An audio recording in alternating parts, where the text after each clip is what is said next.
pitch, Ricky Williams trying to down to the 10, down to the 5, down Ricky Williams. Ricky Williams adds power and balance to the offense. Touchdown, Miami! Jason Taylor and Zach Thomas add the punishment. Let's get the motors going. Let's get the motors going. Keep bringing the heat. 1, 2, 3, John Gruden brings added intensity to Tampa Bay. The Bucs are looking to start fresh and add new pieces to bolster a squad eager to win now. We got to make the difference, man. Let's go. Come on. Everything you got, baby. Everything you got. Raymond James Stadium in Tampa Bay as the Bucs are set to host the Miami Dolphins. Good evening, everybody. I'm Mike Patrick. It's great to have you with us. The Dolphins have established a pattern. Have a promising season, make the playoffs, and then get blown out. They hope to change that with a better passing game and the addition of Ricky Williams. Changes for the Bucs? Well, they don't need a better offense. They need an offense, period. Enter John Gruden. That is his specialty. And Joe, not only has he excited the fans here, he has excited the players here. Mike, he has everybody in this whole city excited, and his players have really bought into the program, and that's going to be a big thing. Can John Gruden make his players believe in his system? They've heard the rumors, but now can it become fact? He's created a sense of accountability. Matter of fact, he's created a sense of energy. You talk to the defensive players just to find out how much. For example, John Lynch says he's been in this defense for 7 years. It became old. He knew what to do. All of a sudden, John Gruden shows up. He gets butterflies in his stomach. And Derek Brooks says it's simple. What Coach has done, he has taken and created competition between the units. We as a defense used to dominate the offense. Now we compete just breaking the huddle. Now we've seen changes in Tampa here, Paul, but boy, is there a big change in Miami. New offensive coordinator Norv Turner for the Miami Dolphins. He has had 8 1,200-yard rushers in his career. The likes of Emmitt Smith of Dallas, Stephen Davis of Washington. Now he's got another one. A guy that had over 1,200 yards last year with New Orleans, Ricky Williams. Ricky Williams came into camp in the best shape he's been in since he left college. 228 pounds when he won the Heisman and set the collegiate rushing record. Now, it just goes to show you, if Norv Turner's had 8 1,200-yard rushers, they got Ricky Williams who's already done it. I think he can do it again this year, Michael. All right, thank you, Paul. When we come back to Tampa Bay, Susie Colbert joins us with the Bucs head coach, John Gruden. Let's go. Come on. Everything you got, baby. Everything you got.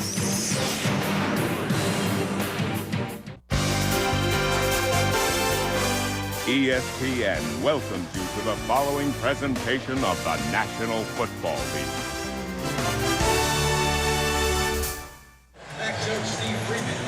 Welcome back to Tampa Bay. John Gruden comes to the Bucs with a proven track record after turning the Raiders into a contender again. He's with Susie right now.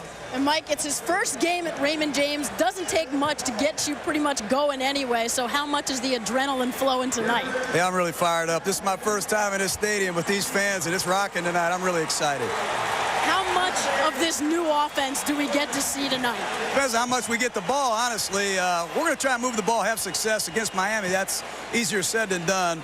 But we're going to try and throw some things at them, see if we can have some success. You come in here and you keep the defense intact. How impressed were you when you first saw these guys on the field? That's critical. Started with the coaching staff, Monty Kiffin, Marinelli. We got a great group of coaches. We wanted to maintain continuity on defense. We've got something going there. We want to keep it going. If 3:17 a.m. was the norm in Oakland, then how early do you get up when you have to install a new offense? Don't sleep, man. We don't go to sleep at all. We got a lot to prove. We got a long way to go. Tonight will be a good test for us. Thanks, Coach. All right, Susie, he has a work ethic second to none, does John Gruden. Well, I used to work like that. What are you laughing at? I'm sorry. I was just something came to my mind. I remember being up at 3:30 in the morning. Yeah, but you weren't getting up. You were coming in. That's the last time you looked at the clock, that's all. Hey, I haven't seen you in a while. Good to see you guys again. Yeah. Let's do it again Thursday. Why not? The Bucs will get the ball first. Olindo Mate to kick it away. The veteran out of Syracuse, and Aaron Stecker and Frank Murphy are deep for the Tampa Bay Buccaneers.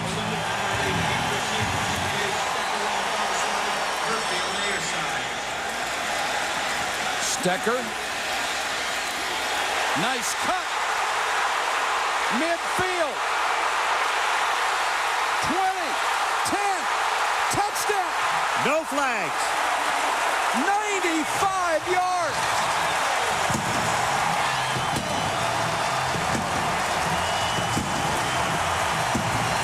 And this is a team that has never had a regular season kickoff return for a touchdown, ever. Well, they still don't have one in the regular season. But they're gaining on it. That's right. Well, how about that for a debut in your stadium in your first preseason game? He hasn't had a chance to sell the offense, but he sure has a chance to sell his philosophy. By the way, that's the first kickoff return in preseason, too. Frank Murphy doing a nice job. And look at the Jets. They said he's had a very good camp. Once he gets outside, it becomes a track meet, and he's got the baton out.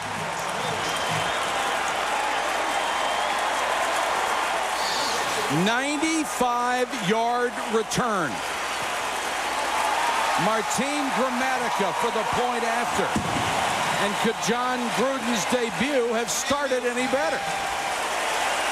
Well, you know, John would like to see something exciting happen at the beginning of this game, and he was hoping that he would see it with his offense. Well, his offense isn't going to get a chance yet. I just think overall, Paul, when you take over an organization, anything that can happen positive for you, whether it be on special teams, offense, or defense, just makes everybody else believe in what you're trying to sell. He is selling a philosophy of energy, up-tempo, excitement. And we've always talked about it in football. Special teams usually sets the tempo for your team. Well, I'm going to just say it once tonight, but it's common knowledge that in a 16-game season, this is, of course, is preseason, that your special teams are win or lose for you 4 games during the course of the year. Well, when you could do something like this, you're talking about making your team positive, Michael. And when you start off at the opening kickoff, the guy runs it, Murphy runs it back 95 yards. You got to look at your team and say, believe yet? There he is. He hasn't called the play yet, and he's cheering. This rate, he doesn't have to. You know, he's so passionate about the game. And Dave Wanstead scratching his head, figuring, okay, we've seen enough adversity. Let's get it started. A.J. Johnson is deep as Rob Hart, the barefoot kicker, knocks it away down to the 8-yard line. Look out. Johnson to the corner. And out of bounds at the 40. 32-yard return for the Dolphins. And here comes the Heisman winner out of Texas, Ricky Williams. They get him in a trade with the New Orleans Saints. He set a career high a year ago, 1,245 carries. That's a 4.0 average. You know what's frightening, though? They get the guy in the trade for a 5th-round draft choice. I know. A 5th-round draft choice, folks. And this kid can play.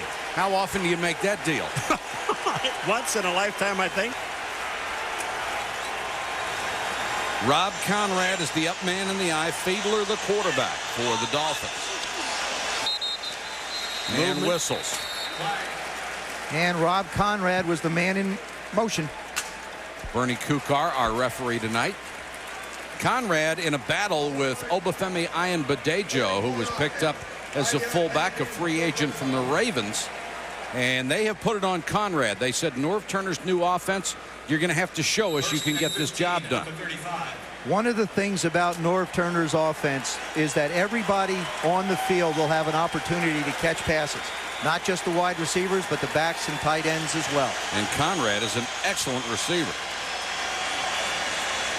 Fiedler telling Chambers to go back outside.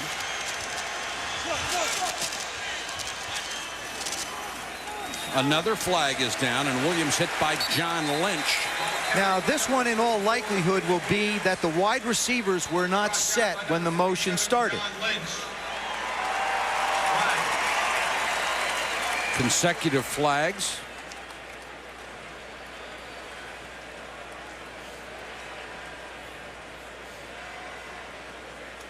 Two straight penalties against illegal shift.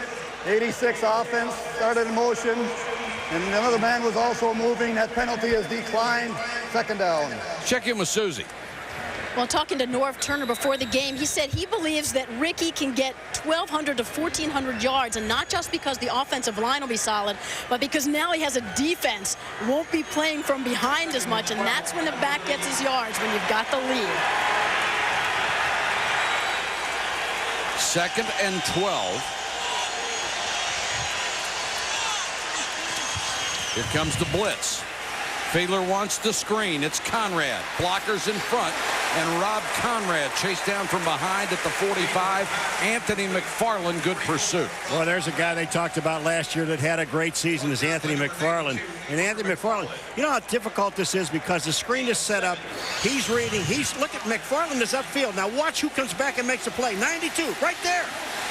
He's 7 yards up the field and comes back and makes the play about 3 yards past the line of scrimmage.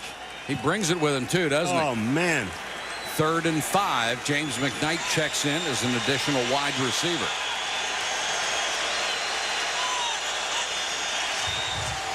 Draw play, Williams trying to pick his way through. And that doesn't work against this swarming Bucs defense. McFarland led the way, and as always, John Lynch got there in a hurry. Well, that's one of the things against a defense that penetrates as much as the Tampa Bay Buccaneers defense does, Joe, that you can't dance. You better get to the hole and get there quick. You don't have time. This defense is built on speed, and the way you can tell is look at the amount of white shirts that get around Ricky Williams once he gets stopped. Mark Royals was with the Bucs a year ago. Now a Dolphin, and he will kick to Aaron Lockett.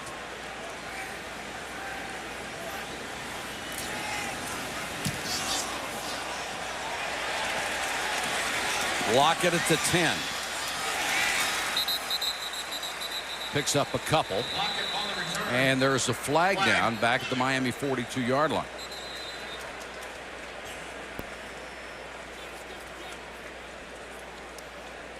The first few preseason games we did, there were very few penalties. This one has started out a lot different than the first two we've done. We've already had 3 called against the Miami Dolphins in 2 minutes and 13 seconds. Well, they're going to make him kick it again because that ball's at the 12-yard line, and I know they don't want it there. The other thing in preseason, you always want to do this because you want to get another look at your special teams. Because sure. This is where you add players. 57 of the kicking team. Still 4th down. This is where young guys have an opportunity to make the football team. How you hustle on special teams, whether you can defeat a block. If you get knocked down, can you get up and get running again? Or whether you make mistakes, and that one was on Joshua Simonette. Well, the thing about it is, though, in preseason, you know, most of these teams already have most of their players, except for maybe 5 or 6 spots. Yep. And this is where you earn it on special teams, but by not making mistakes. Lockett now waits at his 16. More returnable kick this time. Takes it at the 19. And dives to the 26-yard line. 7-yard return after a punt of 44. Brad Johnson, part of a 3-way quarterback battle in Tampa Bay, but he has the edge. Tampa, Florida, known for its warm climate and beaches, also a booming business center. In fact, Forbes magazine says it's one of the best in the nation in which to do business, and also lists Tampa as the most affordable city to live in the United States. Not to mention golf courses. Not to mention golf courses. Let's not mention golf courses. Brad Johnson now working in another system. His 2nd year with this ball club. They got him as a free agent from Washington. One of the most accurate passers in the history of the National Football League. And he wants to throw on 1st down. Keenan McCardell as they fight for a loose ball. It's incomplete. When you talk to Brad Johnson, you get the sense of excitement of being a part of this offense. He saw what Richie Gannon did over the last few years under John Gruden. He said the toughest thing about the system is just managing the verbiage, calling the plays in the huddle. John calls a lot of plays. They have a lot of words to them. So communication has been the biggest thing for Brad through this camp and the mini camp. Jared Vicious comes on the field along with McCardell and Keyshawn Johnson for the Bucs. 4-man rush and time for Brad Johnson. Throws incomplete. Looking for a flag, and they won't get it as Zach Thomas was right there. You know, you want to know why this guy's all pro? And I'm talking about Zach Thomas, 54. He's on the back. Pittman. Watch the moves Pittman tries to put on him. Bang, bang, bang. And here's Zach. Perfect. Gets his hand in, knocks the ball away.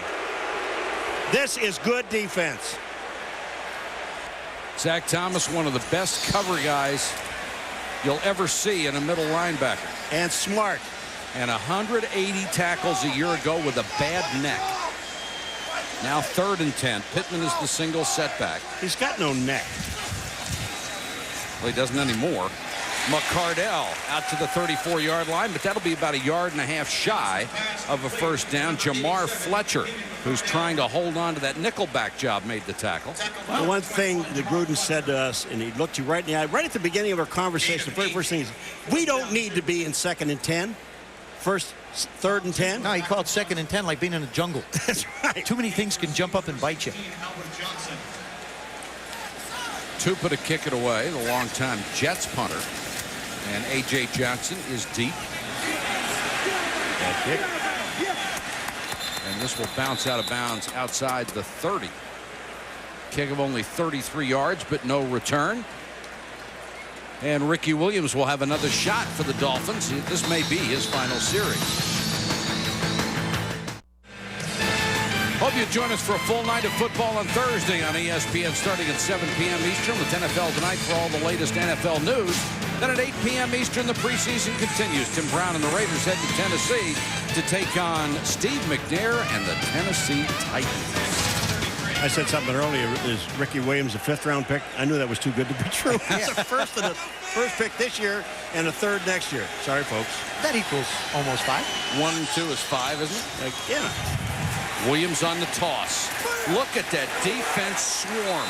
And Shelton Quarles, the middle linebacker, was the guy who got there first. He's replacing Jamie Duncan. See, the thing about John Gruden as an offensive coach coming in here and selling his philosophy on offense, it gets this defense so excited because when you talk to the defensive players and look at the amount of them get to the ball, there's 7 guys swarming to the ball. They've never been able to really play out front with the lead, and that's something they're anticipating this year. How many times did they give up 10, 14 points and lose? And Monty Kiffin retained as the defensive coordinator on this club. He is a good one. Overshadowed because Tony Dungy was a defensive guy. Conrad on the screen, got a good block, and Rob Conrad out to the 48-yard line. You know how good Rob Conrad was coming out of high school? When he went to Syracuse, they gave him number 44, the number of Jim Brown, Floyd Little, and Ernie Davis. That's good. And he lived up to it, too. Thing about Norv Turner as an offensive coordinator, you hear about John Gruden and what he's been able to do. Norv Turner has done equally as good a job in the places that he has been as an offensive coordinator in Dallas, in Washington, and now you see him adjust with little screens against the speed of this defense.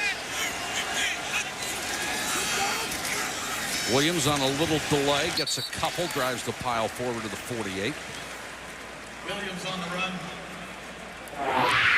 When you look at Norv Turner, look at this. He ranked top 10 in yards five times. 8 times he's had 1,200-yard rushers. And, you know, again, Emmitt Smith was one of them. Stephen Davis, LaDainian Tomlinson, Terry Allen in Washington. It's just because his offense, they're going to get you some running yards. No, he's that good. That's what people have to understand. He is that good. Dave Wannstedt says he's the best play caller in the NFL. Williams on another delay into Bucs territory to the 48.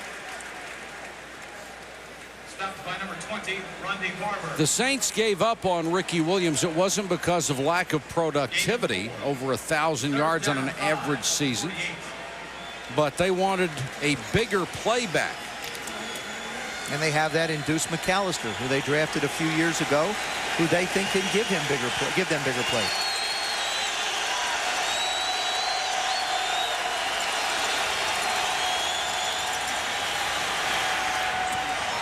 Fiedler throws outside. Gadsden struggles to get that extra yardage in the first down, and does in the clutches of Dwight Smith, but overpowered by Gadsden. Well, Ronde Gadsden got the first down when he caught the ball, so he knew he was already there. Jay Fiedler, in his second year now, feels a lot more comfortable with this offense. Of course, he's only practiced about 3 days. He had hip surgery, and talking to Norv Turner before the game, he's anxious to see what happens in this game, but also they'll play again on Thursday night, and then they'll have 10 days before their next preseason, and Jay needs a lot more work with people around him. They think they saw the real Jay Fiedler at the end of last year when he got so hot. Fiedler back to throw. Blitz coming. Dolphins do a good job of picking it up. Chambers incomplete. Rondé Barber was with him. Well, Jay Fiedler, again, he had that hip arthroscopic surgery on his hip, and that's something that he had done in 2000 also. On the other hip. Yeah, but here's the thing: when you watch him pass, they said that, you know, he's just not sharp because obviously he hasn't been in camp. Yeah, Quarterbacks have to throw. Yeah. Yeah, but not only do you have to throw, it isn't just against skeletons and what they call 7-on-7, just the defensive backs and the linebackers. You have to throw with the offensive line there, with people rushing you, with blitzes coming around you. You just have to get comfortable in that environment, and he hasn't yet. 2nd and 10. Keep an eye on the tight end, McMichael. He's number 81. They really like him. Instead, they go to Chambers, and Chambers to the 35, make it the 34-yard line. Rondé Barber took him out. That was funny talking to Chris Chambers yesterday. He said, I said, what's the difference in this year? And he came right back and he said, I know where I'm supposed to go. He finally has an understanding of what he is supposed to do on the football field.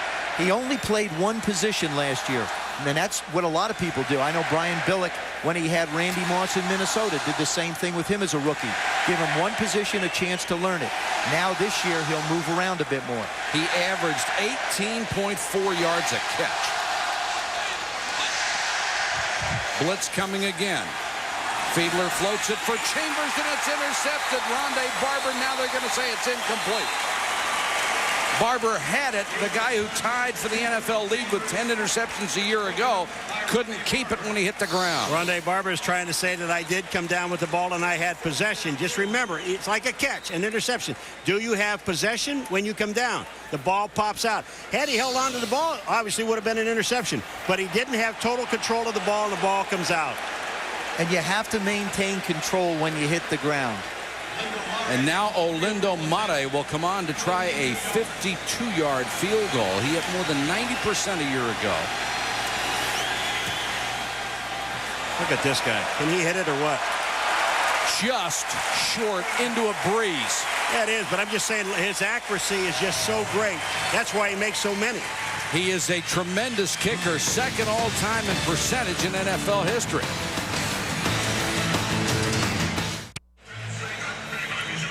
Back in Tampa Bay, where the Bucs have used a 95-yard kickoff return to take a 7-0 lead over Miami. Opening play of the ball game. Allstott and Pittman behind Brad Johnson. The starter's still in there for John Gruden. And Pittman gets a carry off the left side. Nice opening. And Pittman breaking tackles. 30, 25, 20. A 38-yard gallop by Michael Pittman. I'll tell you, Brock Marion made a huge mistake. You don't ever duck your head on Michael Pittman. What Brock Marion does is he comes up to make the play. All this is done. The offensive line gets outstanding blocking. Michael Pittman. Now watch what happens when Brock Marion comes up. See him drop his head on him? You can't do that. You've got to square yourself up with this guy, or he's going to run over you. And look at the job that Keyshawn Johnson did down the field as a blocker. That's what big receivers can do for you. They can be like linemen down the field. Pittman again off the left side. Got a nice block from Roman Oben. Pittman was never a 1,000-yard back in Arizona, but quite honestly, really never had a chance to carry the ball all that much. Against Dunn and Allstott the last 2 years, though, 2,408 yards to 1,915 in total yards. Not bad. And he was forced to split time with Thomas Jones there also, who was their #1 pick a few years ago in Arizona.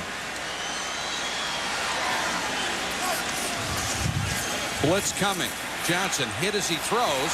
Allstott out in the flat, makes the catch at the 17-yard line. Zach Thomas was coming on the blitz.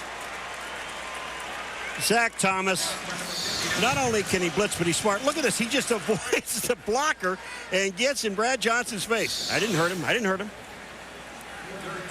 Brad Johnson, one of the most accurate passers, as we've mentioned. He said this offense really suits him, too, because he's big. He can look over the line. He gets rid of the ball quick. He makes quick decisions. And don't look at me about the running part of it. I can see it out of the corner of my eye. I knew it was. And he can run. And he can run. No, when he says, I'm not a runner, what I can do, though, is I can buy time. And that's what he can do. Just like Vinny Testaverde. That's right.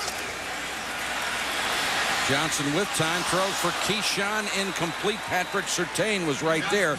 You won't find a better team to cover people downfield than the Dolphins. They were #1 a year ago in pass defense, and there's a reason for it. They have 2 sensational corners. Surtain and Madison are as good as it gets. You know, we watched these guys the other day going one-on-one Saturday down at the camp, and Sam Madison was on Keyshawn Johnson, and Keyshawn Johnson caught 1 ball, and that's one-on-one. And I imagine Madison's upset with that one. Grammatica to try a 34-yard field goal. Yanks it left, no good. So the teams have exchanged missed field goals. Mate had a better excuse. His was from 52.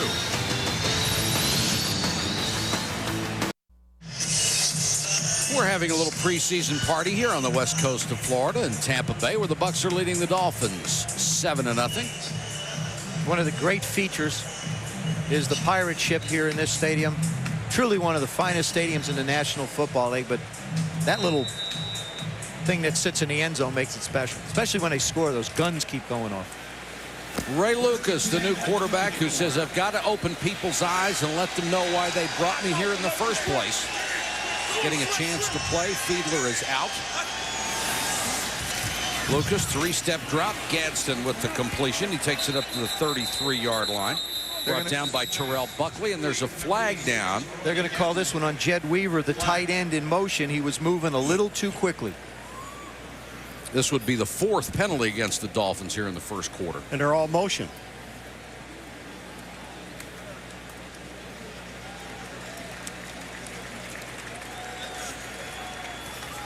Motion, 82 offense, moving towards the line of scrimmage before the ball was snapped. That's a 5-yard penalty. Still first down. Weaver is fighting for his job with Randy McMichael, the rookie. You see what Wanstead said, Joe? Be smart. Yeah, be smart. He put his finger to his head. Be smart. Think. Travis Minor is the new running back in for Ricky Williams. Minor out of Florida State.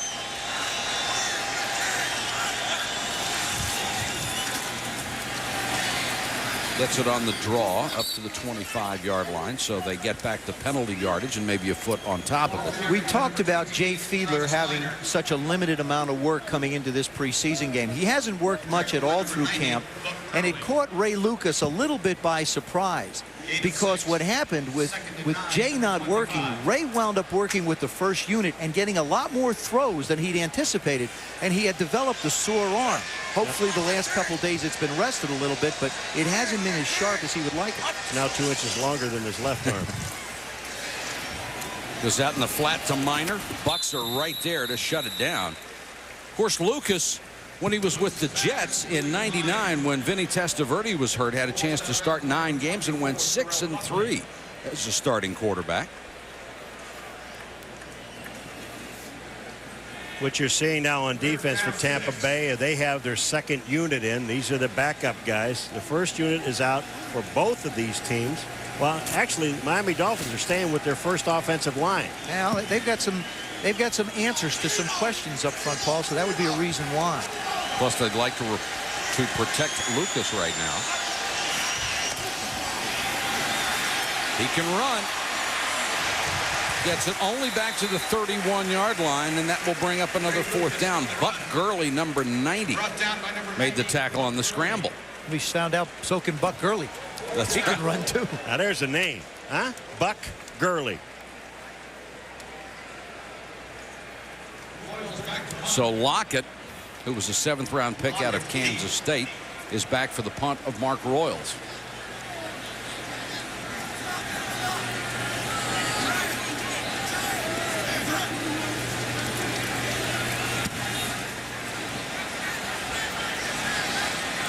Lockett from the 28. Trying to find the seam, takes it up near the 39-yard line. 41-yard punt, 10-yard return. When we come back, Susie will have Ricky Williams. Stay with us.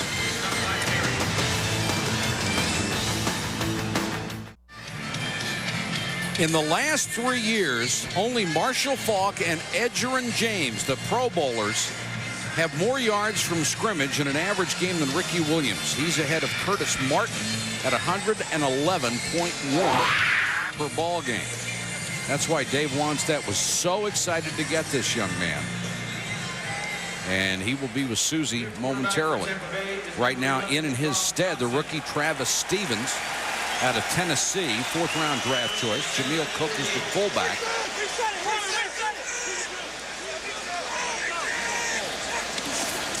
They'll get their chance in a second. Now Rob Johnson is in for the Bucs, and he throws to Dilger, the new tight end. Let's go down to Susie. Ricky, those numbers that we just put up on the screen, how surprised do you think people are that you're among that list? Well, I think the big thing is I was battling so many injuries and I missed a lot of games that it takes my total numbers off. And when you look at my yards per game, it's kind of impressive. Obviously, it's not the numbers and the production that you're not in New Orleans. Why are you a Dolphin now? I just think the Saints wanted to go a different direction, and you know they got 2 first-round picks, and the Dolphins got a running game that they've been looking for a while. So I think it was a great deal for both sides. Norv Turner's system, guys like Emmitt Smith, LaDainian Tomlinson have thrived in it. How much have you studied that, what other guys have done? Well, a lot of things I've looked at are films of Marshall Faulk, because they run the same offense we run, looking at Emmitt and looking at Steven. And the thing that Norv does is he gets the ball to the guys with chances to make plays, and that's important for a running back. How much work does this offensive line need to do? You know, they're good right now. They're really smart. They work hard, and I think as an offense, we're progressing every day. And I think if we keep up at this pace, we're going to be all right once the season rolls around. How do you explain the incredible difference in your demeanor rookie year and now? I think the biggest thing is I've matured a lot, and I understand now what football is about, what life is about being humble, believing in yourself, having confidence, and making an effort to do what you know is right. What advice would you give rookies who are coming in who have a lot on their shoulders as you did when you came in with the Saints? Well, I think the big thing for me is when I came in, you know, everyone was telling me how much pressure I had on my shoulders. And hearing that over and over again, I started to believe it. So I would say just come in, know what you can do, have confidence in yourself, and bust your butt. Best of luck for a great season. Thank you. Mike? Thank you, Susie. Allstott gets an opportunity, and the big guy rumbles inside the 10 to about the 9-yard line. Rob Johnson leading this drive. Derek Rogers makes the tackle. Mike Allstott, what you see on this particular play is typical Mike Allstott, running between the tackles, running with power. No one man brings him down. There you see 2 clean shots, can't get away. I think the problem that Mike Allstott has always had here in Tampa is to define his position. Is he a fullback or is he a halfback? He models himself after John Riggins, who an offense that I played in, and the offense that Norv Turner ran was a single back. So he's neither. He's sort of a hybrid of both. Has the quickness and the power, as you saw right there, to take it outside. Got some pretty nifty feet down to the 6. When he runs inside, he reminds me of Larry Zonka more than any other player I've ever seen. Well, one of the things about Allstott that people really don't realize, you look at how big he is in the shoulders. But watch his feet. Look at his feet. His feet don't stop. He keeps his feet moving, and he's got tremendous balance. So when you hit him, you've got to make sure you're bringing him down or get him around the legs where he can't move his feet. The other thing he does so well is he runs with his pads low. His shoulder pads are low, his knees come up, so when you try and tackle him, there's very little to hit that isn't going to hurt you. He's also a very versatile player. As a rookie, he led the team in receiving, and you can only imagine in John Gruden's offense how many opportunities he's going to have to catch the football. Watch some highlights about him, you know, local television. Call him the A-Train. Boy, I'll tell you, if it's ever appropriate for a guy, that's this guy, and he is a train. Just short of a first down. Allstott is the tailback right now with Jameel Cook, his blocking back, and they've got Dilger and Battaglia as the tight ends, 3rd and inches. Well, you've got a mobile quarterback, a coach that likes play action, and they're down around the goal line. So you give it to Allstott straight ahead, and he gets the first down. See? See? Those defensive coaches were thinking of all the things I brought up, so you just pound it in there. I bet they were thinking about it also. You got to think about it. We saw him go down. Watch the agility of this man I talked about. Watching him up over the top. He knows he sees Zach Thomas there, so now he's got to go up to get the first down. That's the end of the first quarter. John Gruden has his Bucs on top, 7-0 over the Dolphins. Selection of Buccaneers merchandise. Back in Tampa Bay with the Bucs leading at 7-0 as we start the second quarter. And the Buccaneers driving again inside the Miami 5-yard line, 1st and goal. John Gruden still looking for that first offensive touchdown. He got one on special teams to begin this game. And just as Miami has want to take a look and working on their offensive line, so do the Tampa Bay Buccaneers want to take a look at the guys up front. And that line a year ago was just dreadful. Play action. Johnson throws. Touchdown. Keenan McCardell. Nice play action by Rob Johnson. There was the play you called one play later. Yeah, story of my life. Day late and $1 short a little bit. But that's what happens when you have the mobility of a quarterback. And oddly enough, Brad Johnson can do the same thing. Good play action fake to Mike Allstott. He sells it well. Keenan McCardell comes across the formation, and you see the job keeping his feet in. And Gruden expected that. There it is. Go, John. When you've got Allstott, you have to respect the run first. And then you've got Keyshawn out there as well, so you go single on him. He may try and throw it up. Gramatica for the point after. Extra point Gramatica. The Bucs pleasing their fans right now. And as Keyshawn Johnson said when the McCardell deal was announced, I've never had an all-pro receiver on the other side. Well, he had Wayne Crabett. They didn't particularly get along, and Crabett was really good. But McCardell is one of the premier receivers in the NFL. And Keenan McCardell is one of those guys that he knows all the mechanics of where he plays. They were talking about when you say to him, okay, you're going to be outside and we want you to come in motion, we want you to go here. He's the one guy to look at the coach and say, okay, tell me why. Tell me why I have to do this at 12 yards and then move in. Tell me why I have to do all these things. I'm going to tell you why he can help Keyshawn. Because he caught 93 balls last year, and he's used to playing with a superstar on the other side. Remember, he had Jimmy Smith in Jacksonville, and they made a great compliment. And Keyshawn believes of the 106 catches, which is a lot, only 1 touchdown. He feels like he can be so much more productive in this offense and get a lot of one-on-one coverage with Keenan McCardell on the other side. Albert Johnson deep to return for Miami. Trying to corral it in the end zone, and he'll take a knee. Legendary high school coach Mike Pettin has built an extraordinary football program at CB West in Pennsylvania. He's won over 300 games in 32 years. He's gunning for his 3rd straight state title while hitting this could be his last season. Now listen to this. Standing in his way of going out on top, the number 2 ranked team in the state, North Penn, coached by his son, Mike Pettin Jr. See this compelling story on The Season, the last game tomorrow at 8:30, part of The Block on ESPN. I think it's just absolutely fascinating that to go out on top, if he's going to quit this year, that he's got to beat his son in that game. Lucas wants the screen. Travis Minor can't hold it. Let's go to Susie. She's with Jay Fiedler. Jay, you had hip surgery in the offseason. Bring us up to date on your status. The hip felt good out there today. Got thrown back on the screen, landed on the other side, but came out of the game feeling good. You coaches maximize their players' talent like Norv Turner. What differences have you seen? Well, that's the thing. We're going to use everyone on the field. We're going to get our guys in position to make the plays that they make the best. We're not going to ask someone to run a route that he doesn't do well. The guys that can do more things are going to be in the game more often. Last year, the first time since college for you that you had the game system 2 years in a row. So how difficult is it learning a new one? I'm kind of used to it by now.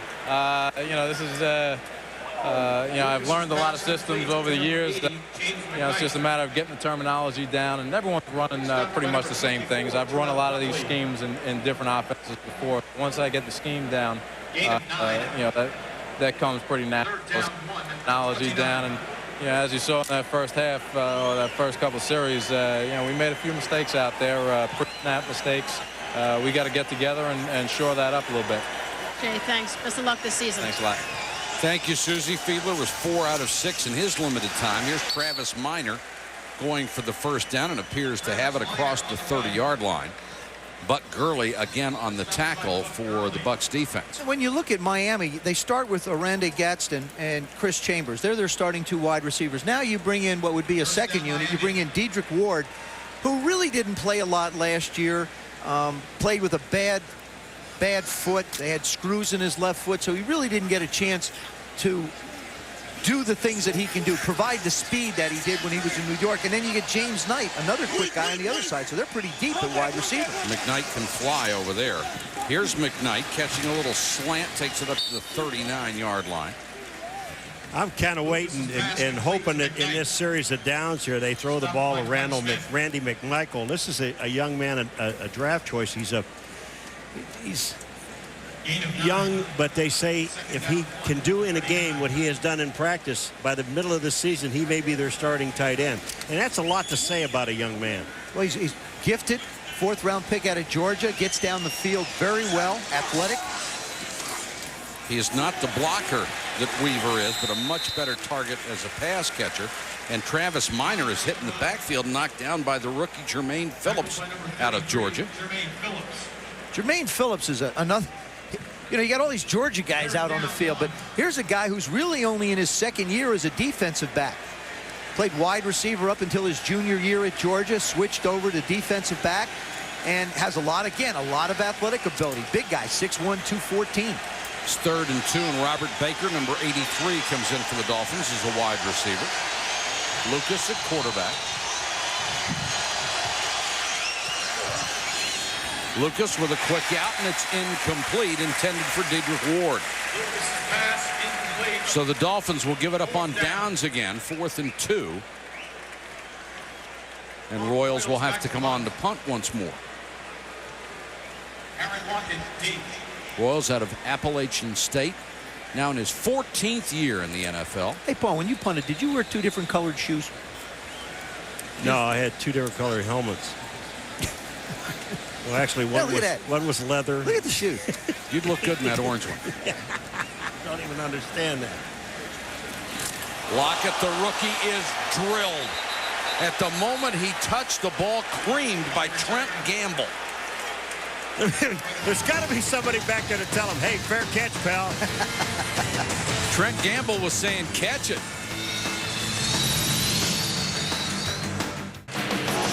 The Bucs electrified this crowd at the start of the ball game. Frank Murphy, 95-yard kickoff return.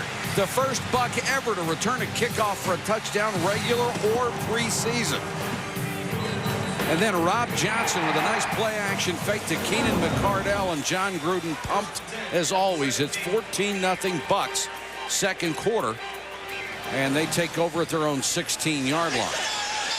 Empty backfield for Johnson. And movement up front. Jay Williams, who they just picked up in the trade with Carolina, came across. 67 offense. 5-yard penalty, still first down. And he was drawn off by last year's #1 draft choice, Kenyatta Walker.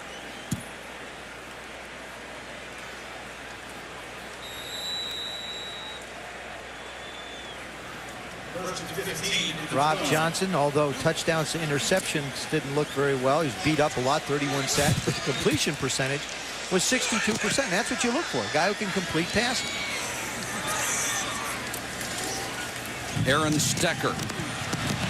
Got a couple of nice blocks. Stecker, 35-yard line, nearly the 40 before he's forced out of bounds. Marco Battaglia, the tight end, with a good block, but there's a marker down after a gain of 23. This is after the play out of bounds at this. But I'll tell you what, they just wiped out the right-hand side of the Miami Dolphins defense.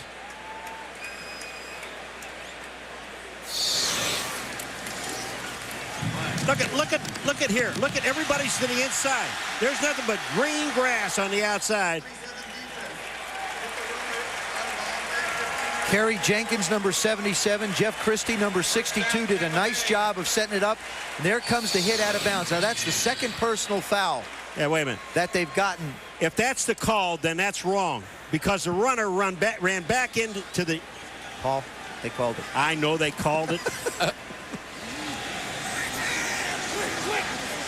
Spot the ball just inside the 50-yard line. Johnson down the middle, incomplete. Battaglia got a hand on it, but he couldn't hold it. Joshua Simonette was right there with good coverage. People are trying to make a controversy out of the quarterback situation here in Tampa because Rob Johnson was a starter in Buffalo. Brad Johnson is the starter here. John Gruden made it very clear. Brad Johnson is the starting quarterback of the Tampa Bay Buccaneers. But he wanted Rob Johnson to be here because he likes his athletic ability. He's young, 29 years old. He's accurate, he's tough, he's mobile, and he feels like he can grow into this system. And when you look around the league, you've got to have two quarterbacks who can get it done for you. And actually, they have three with Sean King. Rob Johnson, incomplete.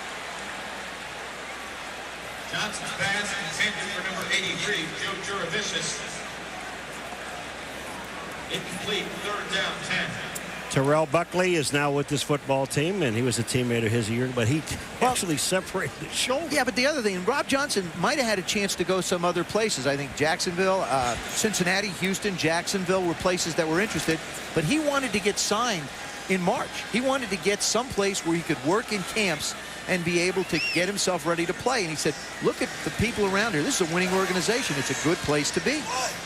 They bunched three wide receivers to the right side.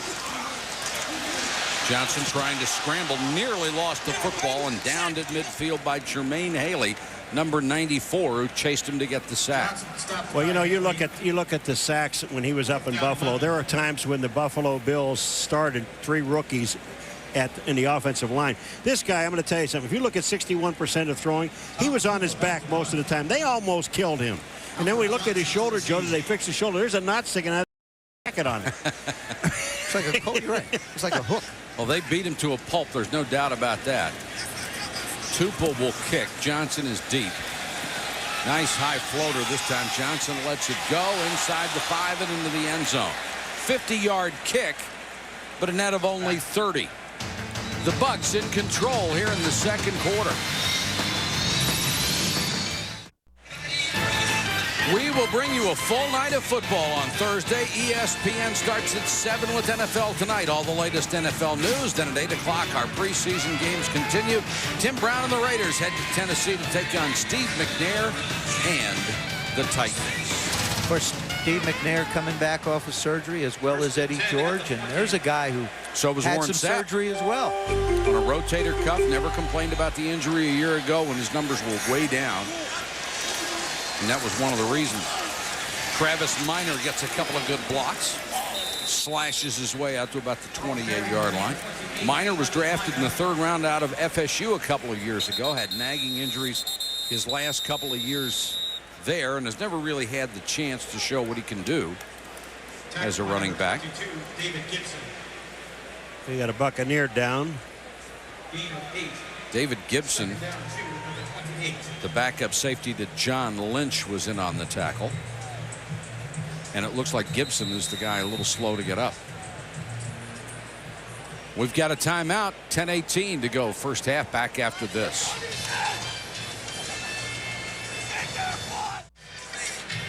Brad Johnson has completed 61.3% of his passes during his career. That puts him number 3 on the all-time list behind a couple of guys who were known for their amazing accuracy, Steve Young and Joe Montana. He will be with Susie right after this. And now he plays in the same system that those guys played in. Exactly.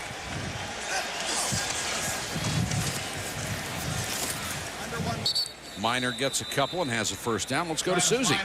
Well, Brad, before we get to those numbers, they're so impressive. I mean, how psyched is this team the way you started off the night? It's an unbelievable start. I think it's never been done in the Buck history. I think someone's supposed to win $1 million for the first kickoff, but unfortunately it's a preseason game. So, but a great start for Gruden's tenure here, and it really kind of gets our season off to a great start. And how do you assess the start of your offense? Got off to a rough start there. I felt like we should have had a couple completions there at the beginning. I thought we had a pass interference on the second play, but we made a good drive the second drive, made a long run, and then just missed the field goal. So it's good for us to just get out here, get a start, but got 3 more preseason games, so excited about our improvement. We showed the numbers on your completion percentage. How much better do you think you can be in John Gruden's offense?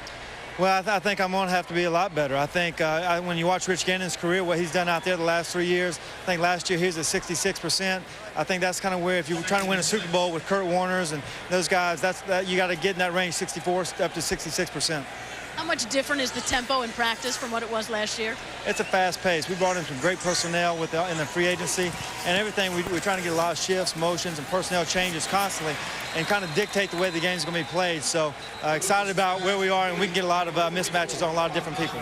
We know how tough this Miami defense could be. Give us your evaluation of them from the start tonight. Well, they're a tremendous team. I think the pass defense, they have the best pass defense over the last 5 years. They don't give up very many big plays. Tonight we hit a couple big ones to kind of get us off to a good start. So they're going to have a great team this year. Brad, thanks. Right, thank you. Mike? Brad Johnson, one of the nicest guys around. He is very bright. He should be able to pick up this system quickly. And he's a good enough athlete. He went to Florida State not only to play football, but to play basketball. Lucas.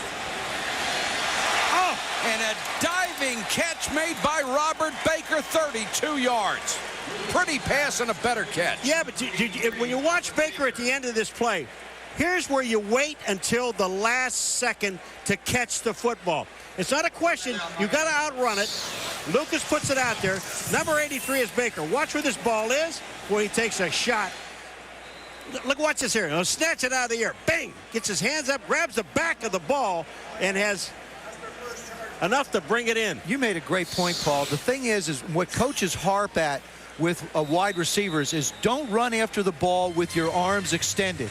Go to the football, and then at the last minute go out and reach for the football.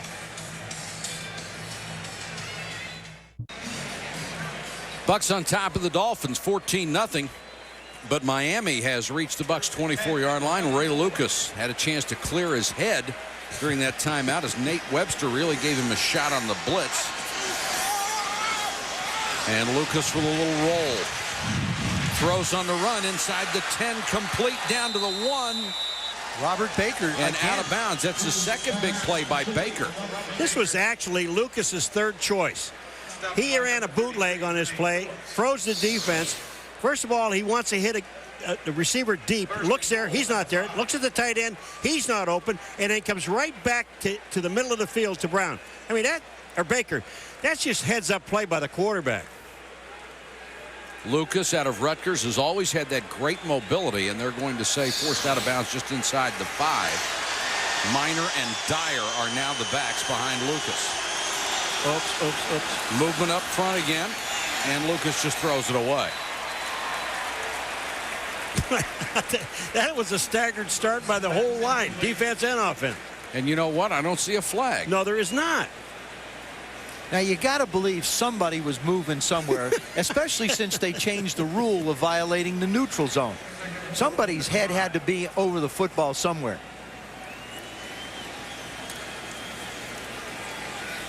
Dave Wannstedt just grateful it wasn't another penalty against his offense. He was looking for another one. He was. I think it was, but they didn't throw it.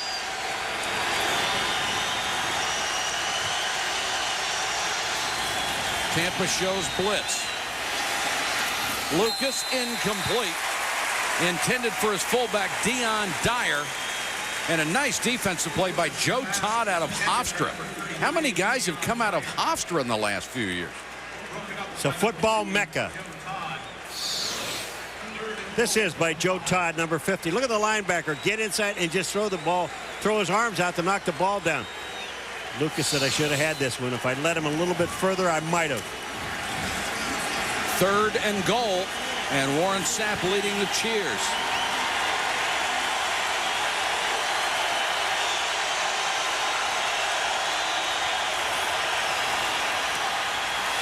into the end zone. It is a touchdown caught by Dedrick Ward. The official hesitated, waiting to see if he had possession, and Ward did from Lucas. Ray Lucas threw this ball the only place he could to get a completion. Low and inside. Of course, Dedrick Ward, not the biggest guy at 5'9", but watch how he throws it.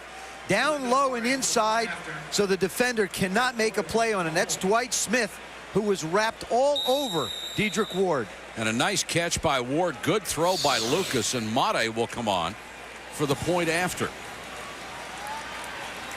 So the Dolphins get on the board for the first time with 7:01 to go in the half. Lucas engineers a nice drive. Dedrick Ward with a touchdown. Robert Baker with a couple of big catches on that drive. Keyshawn Johnson down on the field level with Susan. Keyshawn, what was your first thought when you found out that John Gruden was going to be your head coach? I was pretty excited. You know, anytime you can get a guy in here that can put some points on the board for us, I think that's all we pretty much needed, and I think we'll be on our way going to hopefully where we're trying to get to. What makes him such a great motivator? I think if you just look at his antics on the sidelines, first of all, you know, he can definitely get you ready to play and get you all going. But I think also he's a smart guy. He's been around some of the best coaches in terms of offense or in the league. So, you know, it speaks for itself pretty much. Have you ever seen anything like his intensity in practice? I have. I was with a guy named Bill Parcells, so he reminds me a lot of Bill. Put in layman's terms some of the differences for you in this offense, how you're lined up, what makes it a better situation for you. Well, anytime I get an opportunity to catch the ball, I'm going to have an opportunity to get some yak yards afterwards. And I got another guy, a veteran like Keenan McCardle and Joe Juravicius opposite of me, so it should help me out a lot. And just you look at all the guys that's been in the West Coast offense and the production that they've had and where their teams have went. Relate the story for us. You said that one day at lunch, Simeon Rice said, "Are you faster?" No, it's just one of those things where you catch a football, you don't have to stop and start. You just off to the races. What are the expectations of this team this year? I think most of our concentration is just getting ready for New Orleans. We don't worry about what's going on in terms of San Diego or anything like that, and that's the Super Bowl. All we really worry about is concentrating on September 8th. Can you clear up once and for all that everybody assumes there's an animosity between you and one of the best guys on this team on defense, Warren Sapp? I don't have anything to do with that. That's him and Michael Strahan. Thanks, Keyshawn. He's laying it all on Michael Strahan now, and they've Michael Strahan buried the hatchet as well. Stecker out to the 29-yard line. Warren Sapp, he was, as he put it so very well when we had a chance to sit down and visit with him, he said he was humbled by John Gruden. He really didn't say much when he got into the discussions about Strahan and some of the things that he's been vocal about. John sort of let him go, and finally he mentioned just one little brief thing about being a professional. There's Key and Warren jawing a little bit, having a good time. And, you know, he knows now that he's heard so often that this team has brought in coaches and the offense is going to be this and the offense is going to be that. Now he just wants to see it happen without talking about it. The one thing that Warren Sapp said about Gruden I thought was really kind of funny. He said, you know, you got to respect this guy. He said, when you're sleeping, he's working. And when you're working, he's working. And when you go home after work, he's still working. He's working. And then Lynch said there's one more other thing. When Warren's coming in, he's working. Well, it's hard to find two better personalities than Warren Sapp and Keyshawn Johnson. Just infectious smile. Very bright guys, both of them. And outspoken is the other word. Absolutely. Rob Johnson in trouble, spun down and sacked at the 24-yard line. See, to me, this is the one thing that Rob Johnson has got to become better at, is not taking hits, whether they're hits after you throw the football, whether it's sacks. If a guy isn't open, move around enough to get rid of the football. Just don't try and take hits. We saw the graphic before. He started 27 football games. He's been knocked out of 11 of them. He's going to have to protect himself better. That really is the only reason he's not the quarterback in Buffalo, because he just couldn't stay healthy. Adewale Ogunleye has his second sack of the ball game. Johnson out in the flat to Stecker, trying to make something happen on his own, forced out of bounds near the 33 by Trent Gamble, who had that big hit in special teams. I agree with you totally, Joe. The one thing that Rob Johnson has got to really learn how to do. Brad Johnson says, I'm not a great runner, but what I can do is I can move and buy time. Right. The problem is that when you're moving to buy time, you got to know where the defensive guys are. The other, when you talk about Rob Johnson, he just takes too many hits. Unnecessary ones, right? Yeah. Something he's always said he's trying to limit. Not going to be able to limit it here. Yeah, sometimes as the you can't Dolphins came after him. Henry Taylor led the charge. Sometimes you're just a target, aren't you, former quarterback? When you look at it back there, Rob Johnson's standing back there, and no one's open. So, and 3 or 5 green shirts nail him. I mean, there was no place to go. Right up the middle comes the pressure. He may be getting a flashback to Buffalo. That he doesn't want. Henry Taylor shows up right up the middle. Wow. Tupa comes on to punt. Albert Johnson waits inside his own 30-yard line.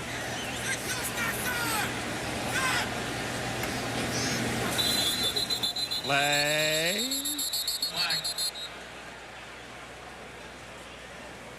Bernie Kukar has had a busy False first half. start. 31 offense. 5-yard penalty. Still 4th down. That was Tim Wansley, who was in as a blocking back. Not for long. No, not if that scowl says anything. Ricky Williams. He's going to be some. Warren. Go sit down, Warren. So they'll try it again on 4th and 22. Oh, good kick. Good kick. Johnson driven all the way back to the 25-yard line. Makes a nice move to make the first wave miss. 15-yard return after a 55-yard punt. For more on Rob Johnson, let's go down to Susie. Mike, given Rob's numbers last year, you're kind of wondering what made him so appealing to John Gruden. Well, besides being an exceptional athlete, man, is he tough. 4 years as a Bill, 4 concussions, 13 different injuries. Gruden points to the Bills game against San Diego last season. He was just hammered by Ray Lee Johnson. He got up, went 24 of 37, 310 yards. And John Gruden said it was as impressive a game as he has ever seen a quarterback play. That's why he wanted him here. Susie, I remember that game, and you know how badly he wanted to win that because Doug Flutie was on the other side. Flutie pulled off another miracle at the end to win, but you had to think Rob Johnson, if he needed them, got an awful lot of converts in that game with his play. Well, there was a guy, Rob Johnson, at the Buffalo Bills when he played. I mean, could have quit at any time because all he had to do was to look up in front of him, Joe, and see out of the 5 starting offensive linemen, at times there were 3 rookies sitting there that really didn't know much about what was going on. And this guy really took a beating. Sometimes it wasn't necessary to do that, but he was trying to do anything he could possibly do to put a victory in Buffalo. And he almost got himself killed doing it.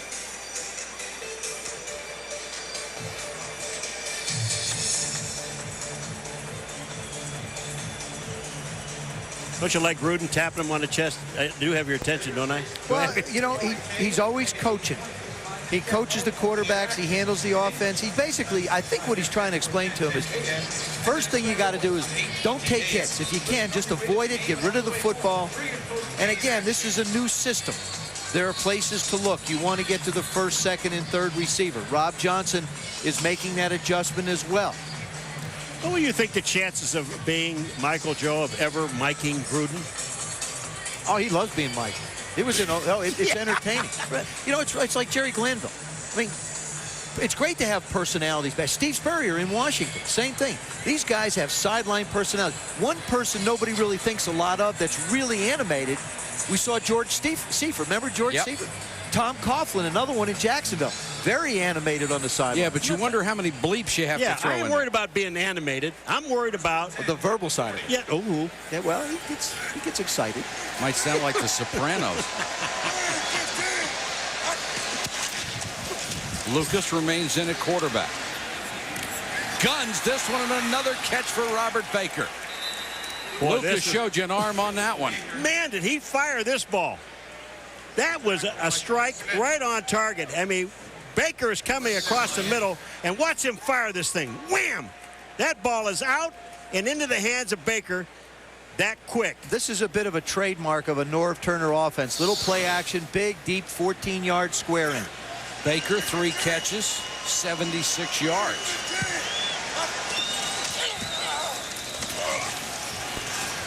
Draw play to Travis Minor, gets a couple. Looks like Ray Lucas has his arm has got a little more life back in it than it had earlier in the week. Nice deep throw to Robert Baker. Terrific catch, catching the other end of the ball. Now he sprints out again. Who's that guy, number 83? Robert Baker, almost in the end zone. Let's throw one to Dietrich Ward for 6. Put the ball exactly where he has wanted to when he's thrown it. Hitting 2/3 of his passes, already has a touchdown. And driving for more. Bucs come on the blitz. Lucas able to get rid of it for a completion. A flag is down. Dietrich Ward made the catch. Looked like the Bucs may have gotten there early and on offside. That's something you see in a veteran quarterback, is even though the Bucs may have jumped offside, Ray Lucas did not stop. He went back, ran the play just like it had been designed, just like they were going to do with full execution. And a good thing, because it's offsides against the Bucs, and it should be a first down. Offside, 96 defense. That's a 5-yard penalty. Yeah, they're not going to take that. They got more yards on the catch. They got 6 yards or 7 yards on the catch. Ellis Wims. Thank you. The defensive lineman called for the offside. They refused it. And, well, they should have. 2:24 to go first half. First down, Miami. Miami spotted the Bucs. A 7-0 lead on the first play of the game. A 95-yard kickoff return. Went up 14-0. Now a touchdown could tie it. Minor on the toss, hit in the backfield and spun down. Nate Webster out of Miami. Their physically gifted backup middle linebacker who's coming off shoulder surgery on both shoulders. We've reached the 2-minute warning. The Bucs on top of the Dolphins by a touchdown.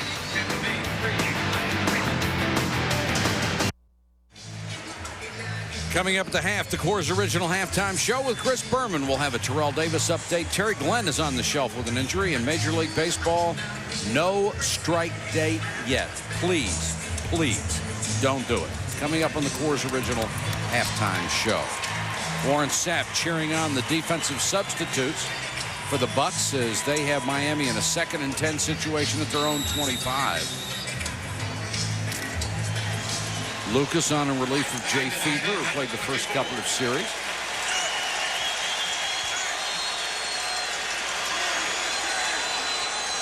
Bucs showing blitz, and here they come.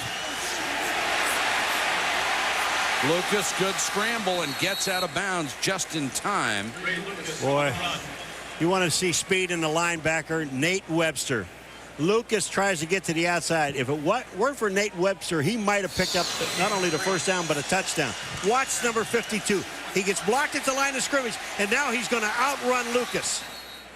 Here he comes. He's blocked right at the line of scrimmage, number 52. Now watch him close. That's speed. That was one of the things Monty Kiffin, the defensive coordinator of the Bucs, talked about was he feels really good about his middle linebacker position. This is the first time since they've lost Hardy Nickerson that he has a good feeling about it with Shelton Quarles and Nate Webster there. 3rd and 7, 4-man rush. Underneath, that pass is complete. That's going to be a first down, caught by Albert Johnson. And another strike from Ray Lucas. That's one of those, Joe, catch and duck.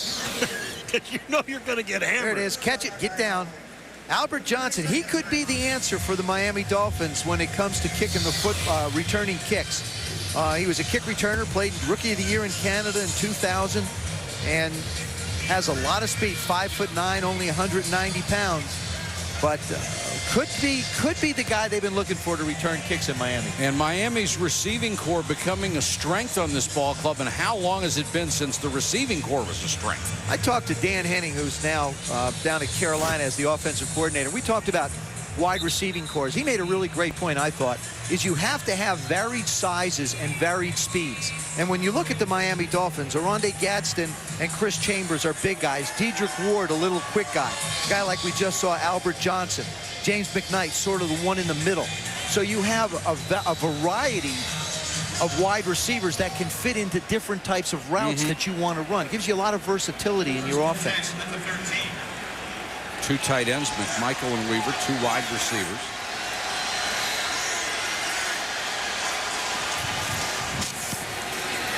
Lucas again out in the flat, complete. McMichael, the rookie, down to the 1. This is the guy that I was talking about in the first quarter. And if this young man, Randy McMichael, does what they believe he's going to do, just take a look at the, first of all, the protection is solid. Watch this catch. Now what you do with after the ball. Stay on the ground, son. Because they're going to kill you if you get up in the air. But this is just a nice catch, nice move, and he's going to hurdle him. They're trying to hurdle him. Can I tell you what? That's the last time he'll do that. I don't. He's rookie. He's got a few more left in him. John Howell spun him down at the 1.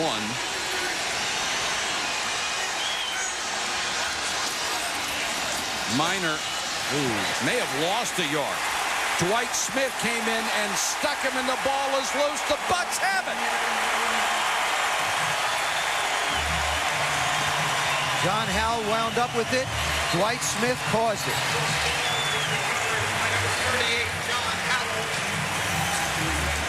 Howell recovered after Dwight Smith put the stick on him.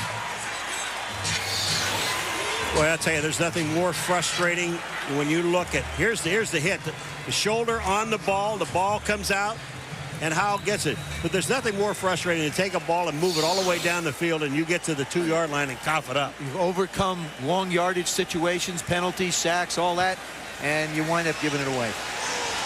55 seconds to go in the half. The Bucs dodged a bullet there. Stecker trying to get outside. Nearly was hit in the end zone. Got it out to the 5. Simonette on the tackle. Turnovers have been a problem for the Dolphins. You saw the turnover ratio. We got 2 guys that are locked up down on the goal line, a Miami player and a Tampa Bay. They look like they got their helmets stuck together. They did. They did. Jay Williams and Kenyatta Walker. These guys laughing. That's what you call going head to head.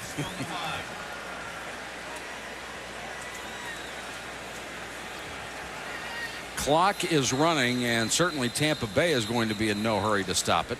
Well, they've got to run another play. And now Miami will use a timeout with 21 seconds to go. That's their second. Certainly let a lot of time run off the clock before they use that. One of the great stories for this Dolphins team is Robert Edwards, who was picked up as a free agent from New England. He suffered that incredible dislocated knee and the nerve damage and the severed artery in that beach football game at the Pro Bowl a couple of years ago. They told him he would be lucky to walk with a cane, and he is trying to make a comeback. We're all rooting for him. I coached him in that game. That was a game that I coached, and I got to tell you, it does my heart so good to see that young man back and having a chance to play football again. And he has surprised the coaches pleasantly. Well, his knee is fine. He's just got a pull. I mean, and he's been one of the most productive guys in training camp. They really, you know, they're really high on Robert. He's a little sore right now, so he won't play in this game, but he will get his chance later in the preseason. And that'll be the end of the first half. The Buccaneers, who started the game with a 95-yard kickoff return, lead the Dolphins 14-7. Let's get down to Susie. If you want to test your running game, this is the place to do it. How would you assess Ricky Williams' debut? Well, we didn't get many opportunities. You know, we were so sloppy starting off. I mean, ridiculous. I mean, from the standpoint of backing ourselves up and never really getting in any type of rhythm, you know, where we could get them going a little bit. But we had a plan. We wanted to get them out. We didn't want to overdo it tonight. You know, as everybody knows, we play in 2 days. So just too many mistakes early. One of your biggest question marks is on the offensive line. What did you learn in the first half? I thought our offensive line did a nice job tonight. They were blitzing us, you know, the majority of the time, and Ray Lucas, you know, he had time moving down the field and made some plays. So I thought our offensive line did a nice job. Dave, thanks. Our score here in Tampa Bay, 14-7. Now let's join Chris Berman for the Coors Original Halftime Show. All right, Michael, thank you very much. A battle of playoff teams from last year and the good games, starting with a bang, certainly in the John Gruden era. We move, though, first of all, we'll have football news in a minute, but baseball. And the representatives of the Players Association meeting in Chicago today did not set a strike date, which certainly, for those who would like to see the season continued, is certainly good news, citing recent progress and maybe even some sort of an agreement by the end of the week, which seems like really optimistic news. Certainly, luxury tax still to be resolved. Increased sharing of local revenue by all 30 teams. Those issues on the table. But the news today is apparently the only thing to fear is not Don Fear himself. You establish a date when you believe that it's essential to reach an agreement, but bearing in mind that a strike is the last thing the players want. They get to it only when they feel that they must, and we are not at that point yet. Hopefully we won't be. Time will tell. In terms of the players, I think we've always said from the get-go that, you know, setting a strike date, going on strike was not something that we take lightly. We understand the ramifications of that. We all understand what happened in 1994 and what it did to the game of baseball. So that good news. Now on to football, where out of Denver, Terrell Davis did not play in the preseason opener for the Broncos. And even though an MRI showed no tears in his knee, swelling again an issue and a deterioration of his knee. And certainly a guy who in '98 that had 2,008 yards, has played only 17 games since. This news could not be very uplifting. After the game, I came home, and I mean that's all I can pretty much think about on the bus, on the airplane. When I got home, I just had to reflect on, you know, what direction, if this is it, what direction am I going to head in? If it's not, then that's great, and you know, then mentally I'm prepared to move on. At some point in time, he just has to realize that, you know what, I've had a great career. Maybe it's time to you know, focus my energy on something else. But that's a hard decision, because here's something that you've been doing basically all your life, and all of a sudden you're not going to be able to do it anymore. One-time AFC West rival, now NFC West Seattle Seahawks. Trent Dilfer was going to be the starter this year, but he sprained his MCL over the weekend against the Colts. He's out 4 to 8 weeks, which means Matt Hasselbeck probably gets the nod to open the season. He injured his knee. It's an MCL sprain, and he will be out 4 to 8 weeks. That's it. Let's look at the glass half full. You know, it could have been a lot worse. You know, it could have been a lot worse. Injuries are part of the game. He got an injury. He'll come back as quick as anybody, I would think, and then we go on. Well, a player that's lost for the year. The Cleveland Browns expected maybe to challenge for a playoff spot this year. Their Pro Bowl linebacker of a year ago, Jameer Miller, tore his right Achilles tendon against the Vikings over the weekend. He is out for the season. More updates on injuries. Terry Glenn being gambled on by the Packers to maybe be the missing link in their long passing game. Didn't play the opener, won't play the next preseason game. A week to 10 days strained knee ligament. Bengals linebacker Takeo Spikes out 2 to 4 weeks. He suffered a torn chest muscle while making a sack Saturday night against Drew Bledsoe and the Buffalo Bills. But he should be ready to go by opening day, as should Redskins left tackle Chris Samuels. He's going to be out 2 to 3 weeks after suffering a sprained left ankle against the Panthers on Saturday. But again, he and Spike should be back opening day. Glenn should be back before that.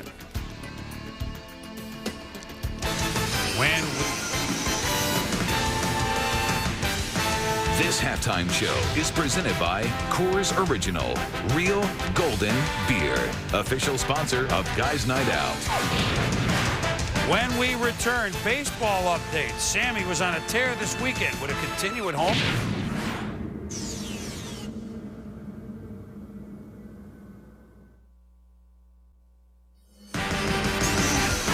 Welcome back to the Coors Original Halftime Show with your host, Chris Berman. 14-7, the Buccaneers at the half lead the Dolphins at the new sombrero. Major League Baseball lost a Hall of Famer today. 86-year-old Country Enos Slaughter died in Durham, North Carolina. 19 years, the first 13 years in the bigs with the St. Louis Cardinals. Hit 300 for his career, 10 straight All-Star games, 5 World Series, and was best known for this play known as the Mad Dash in Game 7 of the 1946 World Series. 3-3, Cardinals, Red Sox, 8th inning, 2 out. He keeps going on the ball hit by Harry the Hat Walker. Pesky delayed just a moment. Sam Musial said Country Enos Slaughter just beat the ball to the plate. At 86 years of age, Enos Slaughter dead of non-Hodgkin's lymphoma. Cardinals have certainly had a year of sorrow. Another member of the Cardinals family passing away. Cardinals begin the day and 2 games ahead of Cincinnati, 3 ahead of Houston. The Cardinals lead the Pirates by the score of 4-3. That's in the top of the 5th inning at Pittsburgh. Meanwhile, a wild ball game at Wrigley. Aren't all of them. Bagwell and Darrell Ward go back-to-back for the Astros. Corey Patterson and Alex Gonzalez have back-to-back home runs for the Cubs. 3-2 Strohs behind Oswalt against Wood in a good pitcher's duel with solo homers at the top of the 6th inning at Wrigley. The Rockies and the Marlins. Todd Highway to Helton with an RBI double scoring Larry Walker. And they lead that 1-0 bottom 8 pitchers duel going on in Florida. 2 American League games that traded Anaheim, Toronto, and Oakland later on. Well, 1,544 regular season kickoff returns. The Bucs have never had a touchdown. The first play that John Gruden coaches, albeit preseason, it's a touchdown on a kickoff return by Frank Murphy. What a way to start.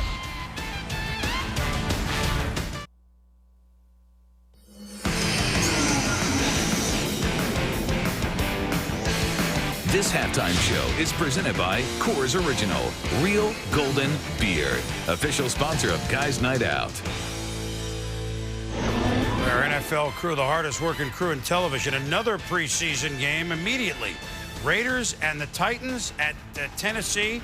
That's at 8 o'clock on this Thursday. NFL Tonight. Stu will take you through that one beginning at 7 Eastern time. Now, we just show you this to get you ready for the season. The Titans, we used last year's records. Obviously, this was not the division, and they wouldn't have won it at 7-9. But the AFC South now includes Tennessee and Indianapolis, which means that Peyton Manning plays Tennessee twice a season, which is obviously big news down in the Volunteer State. No team in this newfangled division, which includes Jacksonville and expansion Houston, had a winning record last year, although it wasn't long ago that Tennessee was in the Super Bowl and the Colts were challengers, and so was Jacksonville. 14-7 Bucs over the Dolphins at half. Enjoy the second half, everybody, coming up. The legendary emotions of John Gruden on display tonight as he coaches his first game for the Tampa Bay Buccaneers here at Raymond James Stadium. And he has his club on top 14-7 at the half. Welcome back, everybody. Glad you could join us on a Monday night on ESPN. John Gruden's got to be pleased with the first half, especially starting the game with a 95-yard kickoff return.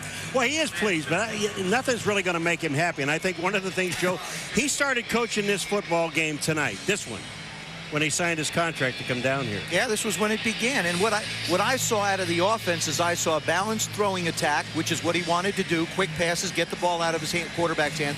But then I also saw some very good runs by Mike Allstott. And he's trying to create some balance in this offense. And I think he's done it so far in trying to get this thing off to a start so that everybody gets a look and gets comfortable with what he's calling.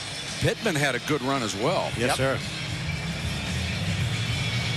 Miami will get the ball to start the second half.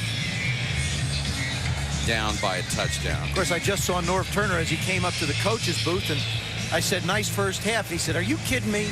He said, we didn't even shift on the first play, and we were offside. So he's not real tickled. Hart kicking it deep, and the rookie, Sam Simmons, out of Northwestern, is rudely greeted around the 20-yard line. Let's go to Susie. And Mike, to answer your question about how John Gruden felt about the first half, of course he loved the start, also was impressed with the running game. What he didn't like was the sacks, not taking advantage of field position. Was very impressed with Rob Johnson's play, loves him as a player. He just said he needs to find his consistency. Play well every play, every day, and that's been the story throughout training camp. All right, thank you, Susie. Rob is on the sideline, and Miami will go to its third quarterback to start the half. Zach Kustok out of Northwestern, a rookie free agent. Very mobile. Kustok on a rollout will get a couple. Lowers his head and dives forward. He's going to lose that battle every time. I won't say almost every time, but every time if he's going to go head-to-head with Nate Webster. I'd pick another head. That's going to be a short preseason career if you take him head-on, head-to-head. Problem is you can't pick another one. Webster finds you. That seemed to be the play that's working for Miami better than anything else is the bootleg.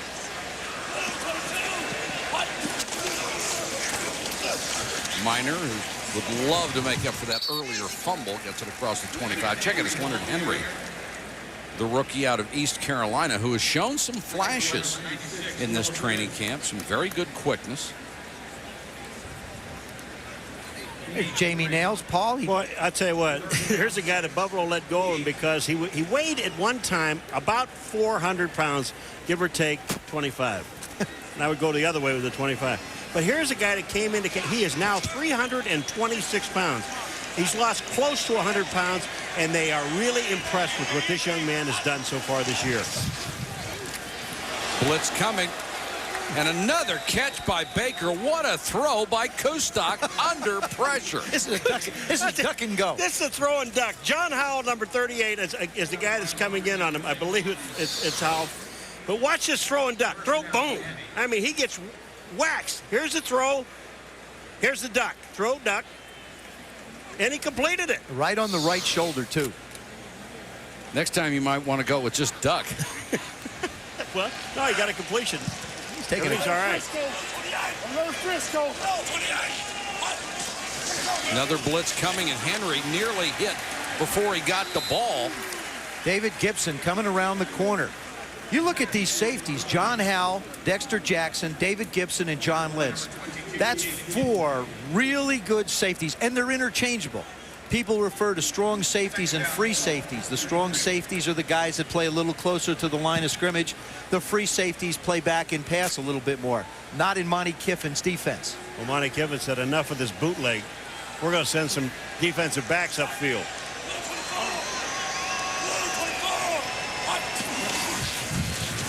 Play action by Kustok. Throws the deep out, and this one is intercepted by Corey Ivy. Just got there late, and Ivy in the zone was ready to snatch it. Okay, Joe.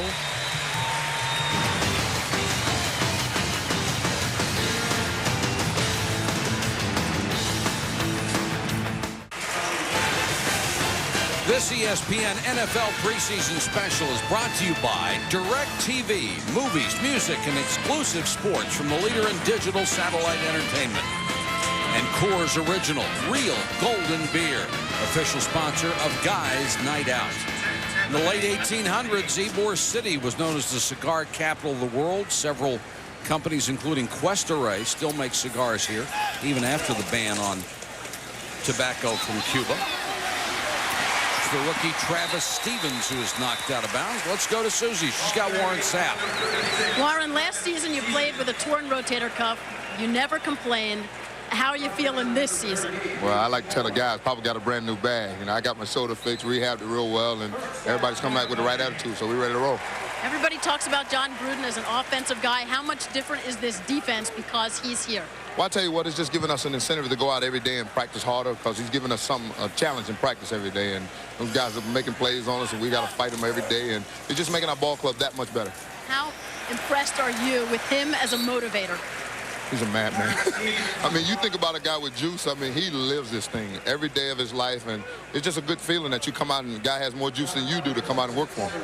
You were recruited to the University of Miami as a tight end. You played some fullback in 1995, and nobody was laughing at that film. So what are the chances that we get to see offense from Warren Sapp this season? I don't know, but if Coach asks me to do it, I'll be more than happy to. He sent a message to the players on this team that all you guys were just talking a little bit too much. So what was the message, and how was it received? I think it received well because whenever you got a new boss, you got to go by his accordance. And he said he wanted us to attack our jobs humbly, and that's what I'm trying to do. And it's a tough thing for me to do, you know, to close my mouth and come out here and just let my pads do the talking. But I'm going to take a little thing from Derrick Brooks and just go out and just nod and play. One more play, and we're going to finish up with you. Okay. Warren, when he was first introduced to John Gruden, Gruden said, you got to have juice to play this game. And Warren said, man, that's all I got is juice.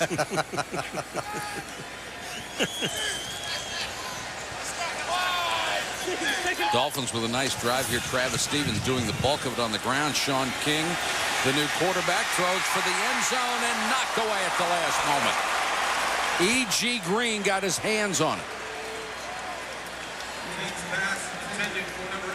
Scott McGarrahan broke it up for the Dolphins as the Bucs have reached the Miami 25. Well, this is really a good pass. by Sean King. E.J. Green, look at this ball is thrown to Scott McCarran. What he did is he waited till the ball got in his hands, and then he stripped the ball away. He was beaten but able to recover.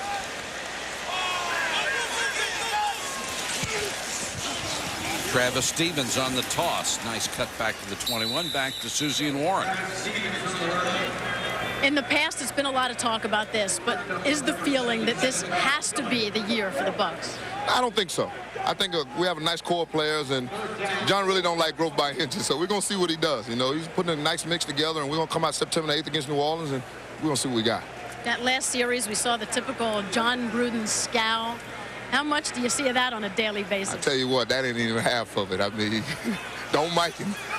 Don't mic him up. He's special. Oh, look out, Dope.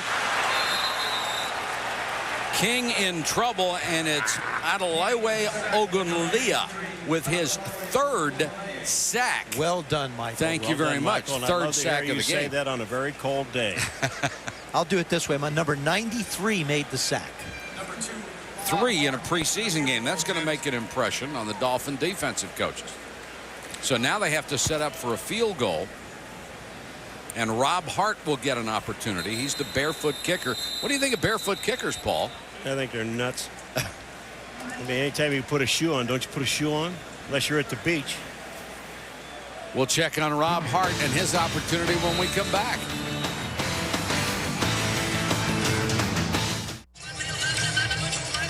.9:27 to go in the third quarter of John Gruden's Tampa Bay debut. And he will see his team try to extend its lead with a 48-yard field goal attempt by Rob Hart. He's trying to impress somebody in this camp. The chances are that he is not going to beat out Martin Gramatica. And he is wide right on that try. And he gets the stare for his efforts. 9:22 to go. Back in a moment. We've heard about the salary cap problems other teams have been subject to. Next year, there is a ton of money in cap problems for the Miami Dolphin defense. Jason Taylor will talk about that with Susie in just a moment. Kustak is in at quarterback. The running back, Leonard Henry. Let's go down to Susie. Jason, the salary cap free agency has changed the face of the NFL. What do you expect to happen next season? Well, I hope we can win it this year and then leave it up to the management to decide all that. We do have some high cap numbers next year, and you know, money in this league is tight. So we that's why our window of opportunity is closing on us. We got to take care of our business now and try to get to the Super Bowl. So there's a definite sense of urgency. Oh yeah, we got to do it. This is if it's not this year, maybe next year, then we're done. You know, I don't want to sit back 4 or 5 years. Back in 2002, we had a good team, but this and this happened. So we got to find a way to quit making excuses and get the job done. The Dolphins have played Oakland every season, so you're familiar with this offense, but how much different does it look in Bucs uniforms? It's about the same offense. We really didn't game plan for this game, and they got after us a little bit early in the game, which is disappointing. But, you know, Gruden does what he does. He's going to shift around a lot, have a lot of motion, and they run the same plays he ran in Oakland, and they worked a little bit tonight, but hopefully we can still pull this thing out. Given the changes in the offense on your team, how much does that help you as a defense facing them every day in practice now? They've gotten a lot better. The offense is doing a real good job. They come off the ball real well. I think our O-line is playing very well. And with Ricky here now, there's a lot of excitement. You know, guys are excited about blocking, and the offense is excited about playing. So a lot of good things are happening, and we'll see what happens. Thanks, Chase. All right, thank you. Thank you, Susie. And Nate Webster Personal came in. foul, roughing the passer, 52 on the defense, helmet hit to the head, 15-yard penalty, first down. Gave Kustak a real shot. Oh, There's just no need for that. He ran right through him and hit him high. Remember, he got him on the shoulder before. That one came in a little high. Good call by Bernie Kukoc. I don't agree with something Jason Taylor just said. He said, you know, we're together a couple years and then it's over. I don't agree with that. They're good football players that come to football teams now. This may be the window of opportunity for him and for some other guys that may be moving on. My guess is those cap numbers will be dealt with bonuses and contract extensions. So I think the nucleus of this defense will be there for more than just 2 years. But from a player standpoint, he feels like they've got a couple years. That's fine from a sense of urgency, but I don't agree with what he said there. Certainly there is an opportunity to renegotiate those contracts. Unfortunately, some players don't seem to have it figured out anymore. They think those big numbers really mean something. When you get to end of those big contracts, that money's never paid out. No, it's not like baseball and basketball where the numbers are guaranteed. But you look at those 4 guys that were put up on that screen, Surtain, Madison, Zach Thomas and Taylor. That's the core of their defense. Yes. That's their 4 best players. And I think they'll all be back. Henry hit at the line of scrimmage and really waxed. Nate Webster led the charge again. Nate Webster has been in on almost every single play that he's played. There is a guy, you got to understand something. 2 days ago, these two teams scrimmaged each other in the morning and in the afternoon. And then again on Sunday. Yeah, well, it was a little kind of shells deal on Sunday. But, when you look at these guys, they pretty much saw whatever they wanted to see last Saturday. What's today, Thursday or on Tuesday? This is Monday? Hey, same thing. What month? This August? I don't know. I'm still in Japan. Looked like the Bucs were offside, and Kustok goes down. And now we'll check the marker. Kustok tripped up by Neese. You're looking at Nate Webster fly around the field, and one of the things that Monty Kiffin talked about regarding his defense is that this is not a defense that rookies can play, nor do they break in very well. Nate Webster, 98 defense. 5-yard penalty, still second down. Just in his 3rd year, is getting very, very comfortable in this offense. And you see what happens. Monty says, I'm a system guy. And that's what John Gruden, I think, liked about him very much. Guys like John Lynch and Derek Brooks, they're used to the system. They're comfortable in the system. And it's an excellent system for this personnel. And it's proven to be very, very good.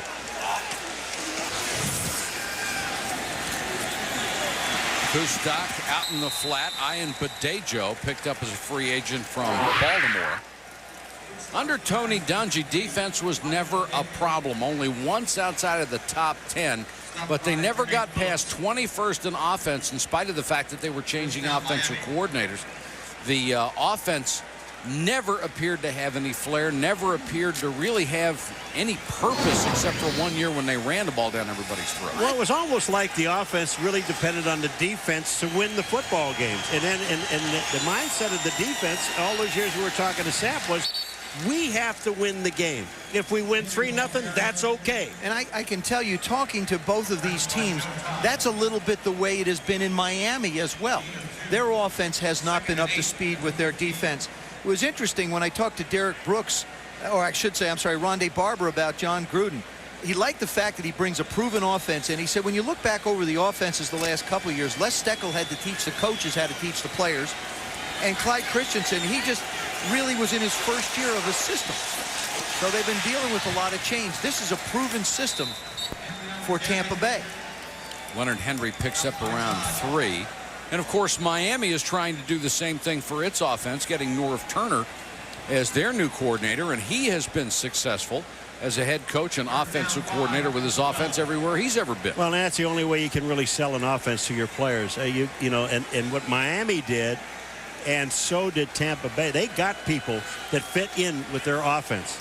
They went and got the right people. Dave and Norv have been together. They coached at USC together. Of course, coached with the Cowboys together when they were winning Super Bowls. Marlon Barnes is in as the running back on 3rd and 5. Kustok throws incomplete. Had Jeff Ogden coming across the middle, but he was well covered. Tim Wansley, the rookie out of Georgia, on him, so they'll have to go for the field goal. 4th down 5. And you can just tell by the expression on coaches' faces. They all say, hey, we don't care about winning. It's a preseason game. They want to win because that usually means you played well. They don't have a problem when the ball goes in the end zone. Yeah. They always seem to get a smile on their face. Mare, who missed from 52, will try this one from 30. Hit the post. And here's a guy that doesn't miss.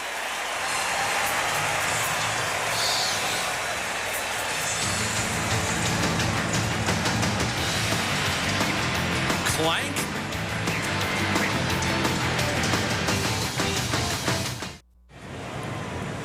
Beautiful night in Tampa Bay, Florida. Preseason football with the Bucs and the Dolphins. Miami has missed a couple of scoring opportunities here.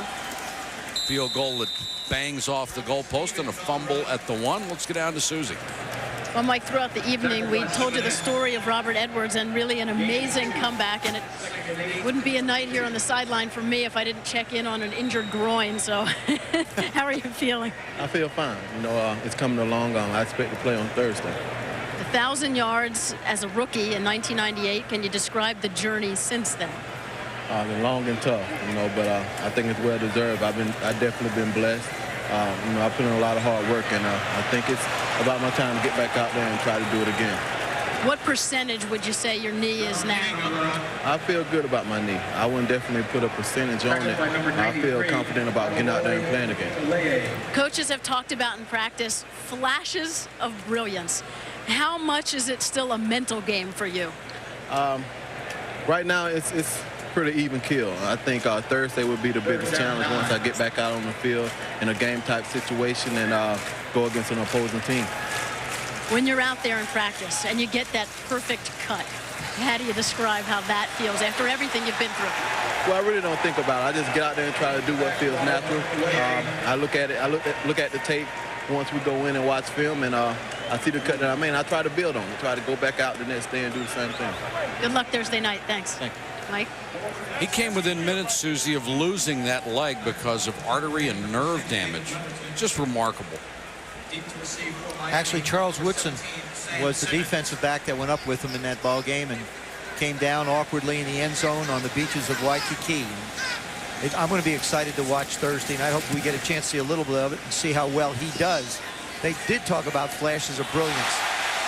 Simmons signaled for the fair catch and then couldn't make it and is buried back at the 42-yard line. We have another game Thursday night. I know, but maybe we can catch a piece of it as we go. I mean, is it Dusseldorf or where's this one going to be? Join us for a big night of football Thursday on ESPN. It starts at 7 Eastern. NFL Tonight. We'll have all the latest NFL news. Then at 8, the preseason continues. Tim Brown and the Raiders head to Tennessee to battle Steve McNair and the Titans. And Thursday night, Michael and I will be doing the game. Joe's going to be in the hotel watching the Miami game. Watching Miami game. I might join you. I want to finish out this road trip of ours. Yeah. Dolphins take over at their 41. Leonard Henry is the running back. Kustak right down the middle, and Ogden makes the catch. The veteran out of Eastern Washington picks up 23 yards. That play has worked all night long, the bootleg, and it's the job of the defensive end on that side to contain. Now watch what happens. Here comes the bootleg. The defensive end is caught inside. Nobody's even close to Kustak. Femi Abendejo does a nice job of just sealing the corner. And Jeff Ogden's one of those guys. As Dave Wanstead talked about, he said, you just can't get rid of him. He continues to make plays. He returns punts. He does everything that this offense asks him to do and does it well. Leonard Henry only gets about a yard before he's pushed back by the center of that line. Ogden and is Nate like Webster led the charge again. Ogden is like with the Rams, Ricky Prohl. Somebody who just keeps coming back Absolutely. and making plays for you in games that, you know, if you need a punt returner, I can do it, coach. If you need a receiver, I can do it. If you need somebody down around the goal line, I can do it. Great guy to have on your ball club. 5 years, just 28 receptions. But he's always there, a big part of the special teams. And he understands that he's the 5th receiver, and that's where he's going to be.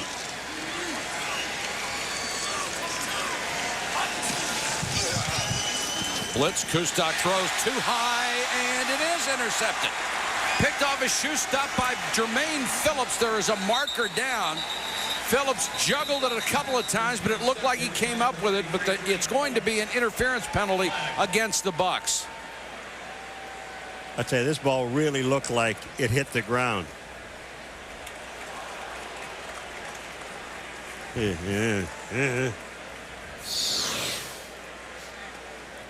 Okay. I don't agree with that at all. That ball is far past Alonzo May's when this ball gets hit, and he does a nice job. A great job keeping that ball off the ground. The nose didn't touch. This ball is well past the receiver when the official throws the flag. It sure looked like Joe Todd didn't interfere at all, just made contact after the ball whistled past him. But it's a first down for the Dolphins at the Bucs 28.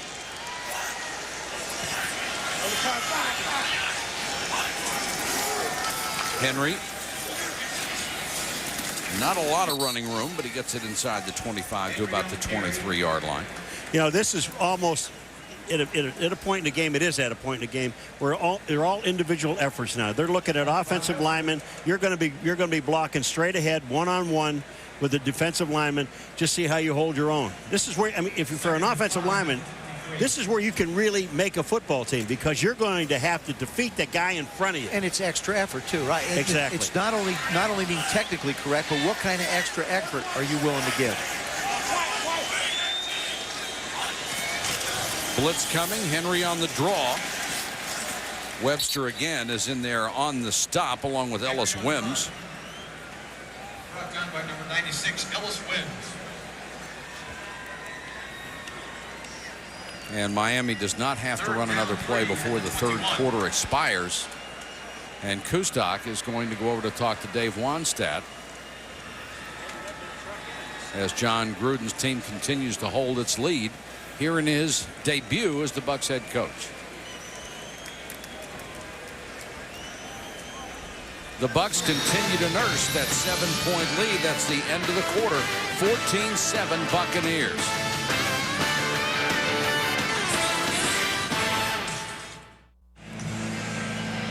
Welcome back to Tampa Bay, ready to start the fourth quarter. A lot of things happening around the league. The thing that strikes me the most, the injury to Trent Dilfer. You just hope the guy gets a break and can come back pretty quick. Well, and here was a chance really for him to come back out and start for a football team, the Seattle Seahawks, and he blows a knee. Well, also you get Steve Spurrier. They put up 37 points again in Washington with that offense that everybody says has question marks and questionable guys and guys that couldn't make it in the league.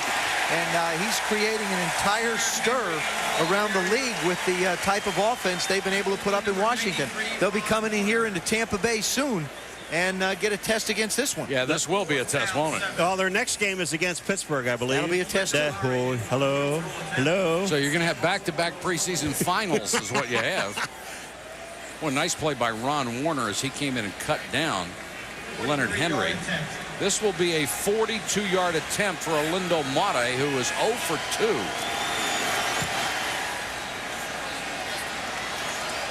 Just snuck that one inside the left upright.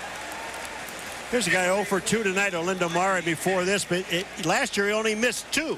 All year he missed 2 tonight. Don't count, though. He's grateful that it's the preseason.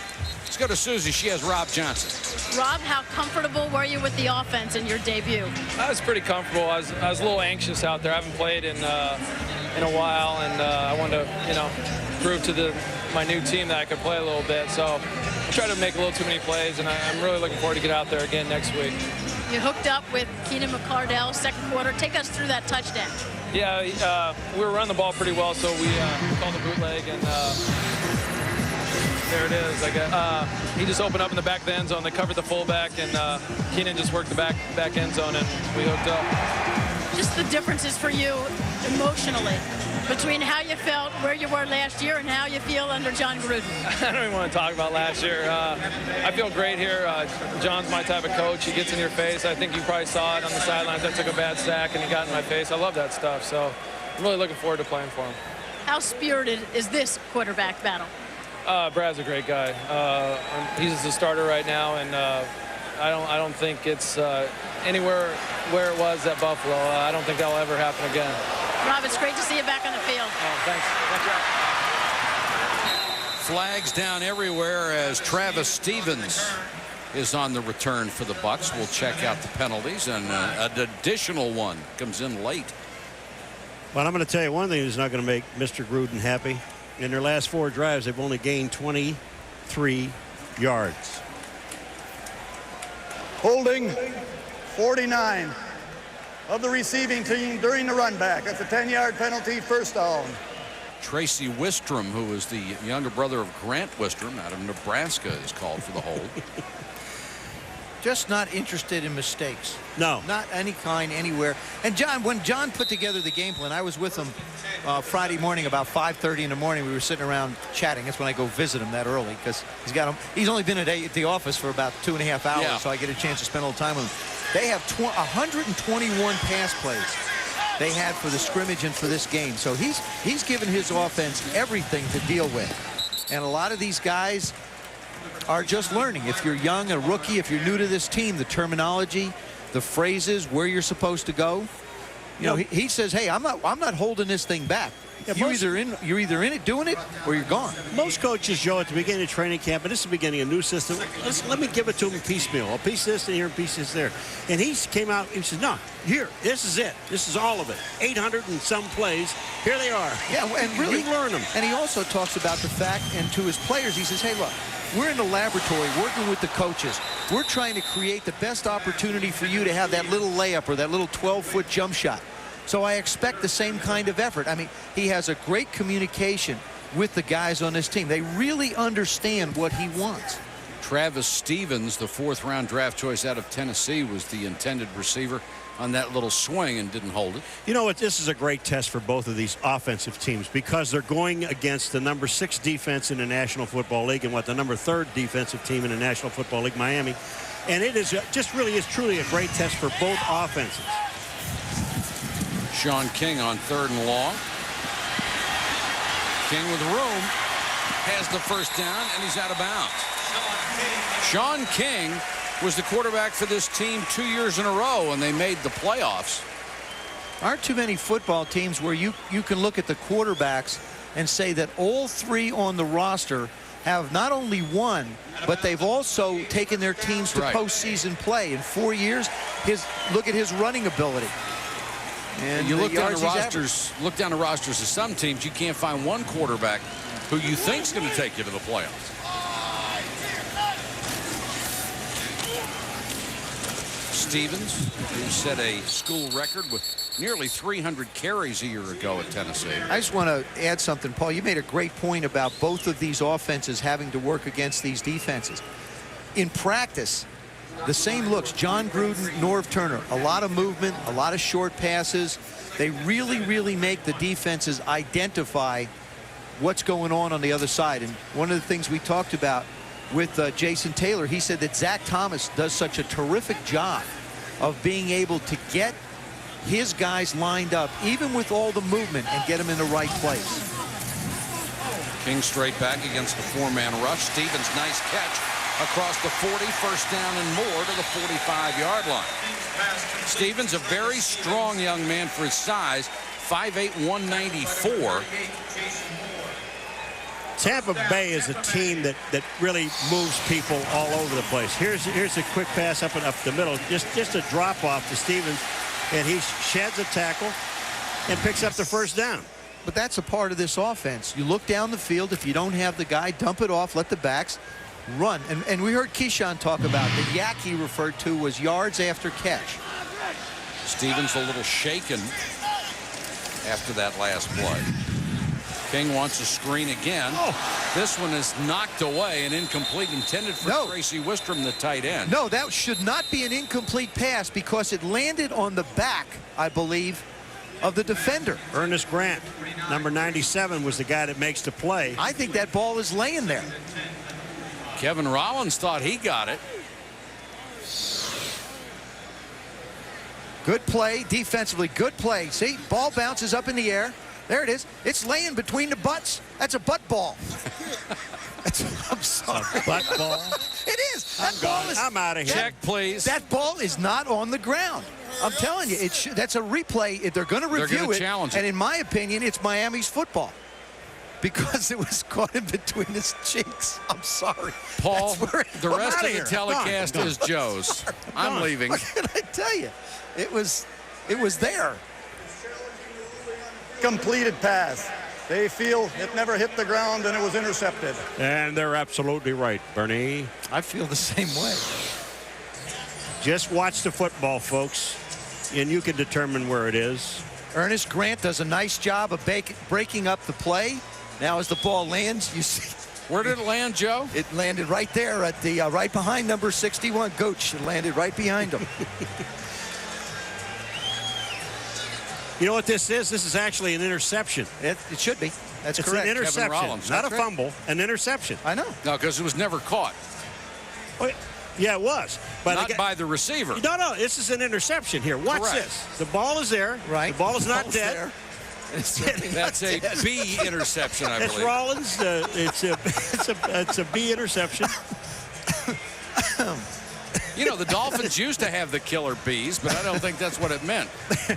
I think we found a SportsCenter highlight. Not that I'm cutting the tape for SportsCenter. Thank God you're going to be the only one in it. Yep. That is not an incomplete pass. I'll tell you that, though. That's where you really get two guys grasping the ball. I mean, they had, between the two of them, they just kind of wedgie. Yeah. I'm down here again. Guy got to get. Can I go?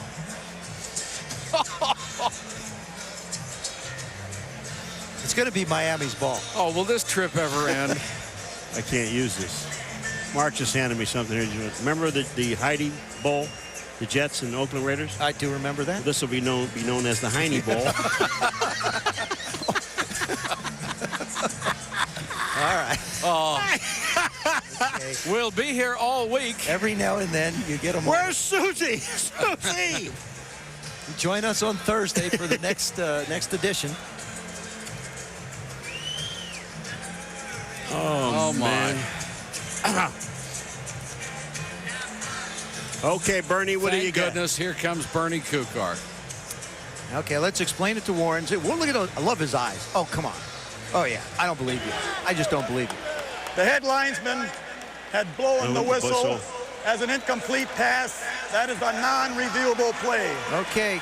Well, Mike, then why did we review it? That's my question. Mike, I hear Mike. Look at Watstead. Mike Pereira in New York is going to sit down with his officials, and he's going to say, guys, look, I have tried to explain to you not to be so quick with the whistles. Allow the game to be played. I can hear that conversation coming right now. Mike is the head of officials, by the way. But they are also going to say, if it's a non-reviewable play because the whistle blew, and that's the case. Why'd you go review it? Why did you go review it?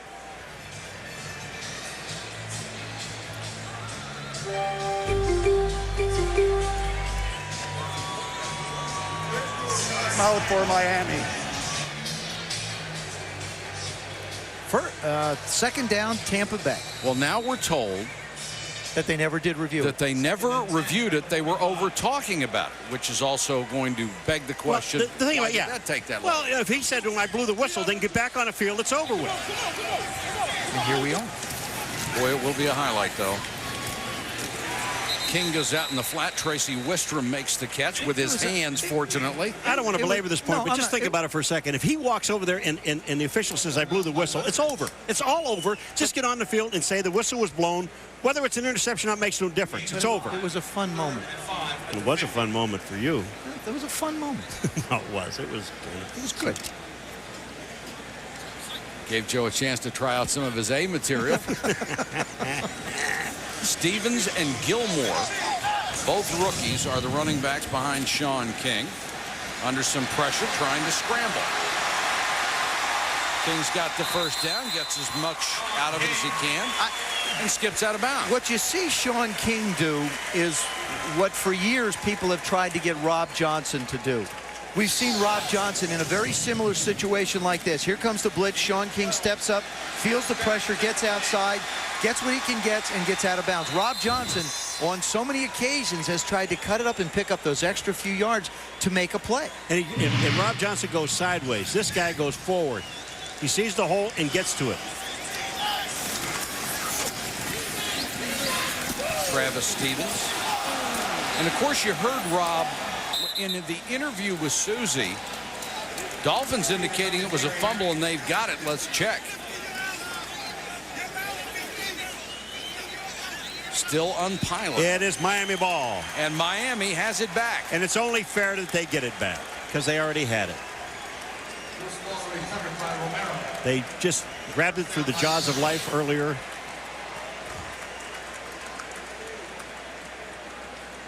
Stevens really took a shot, and the ball came loose.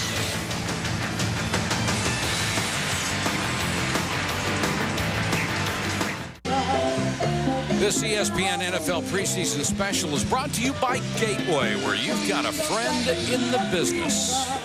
And if you want authentic Cuban music and food, they've got it here on the west coast of Florida, Tampa, St. Petersburg. They brought us a box of cigars up here for all of us. Did you notice when it got close to Joe? We haven't seen it since. The box is gone. Where'd it go? It was for all of us. You don't smoke cigars? No, I do not.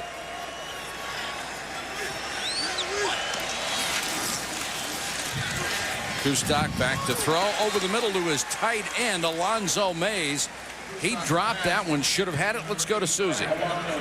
Well, when you first meet Michael Pittman, the thing you think of is intimidation. How important is the intimidation factor, just the size of your biceps facing defenders?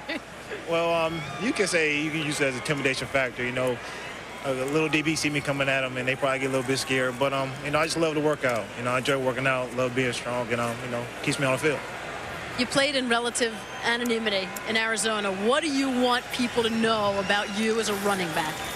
I want the whole league to know Michael Pittman, you know, find out what kind of guy I am, you know.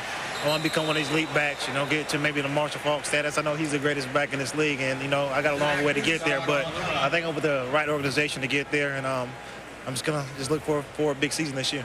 If people don't know that your numbers were more impressive than Mike Allstott, more impressive than Warwick Dunn, how much success do you think you can have in John Gruden's offense? I think a lot.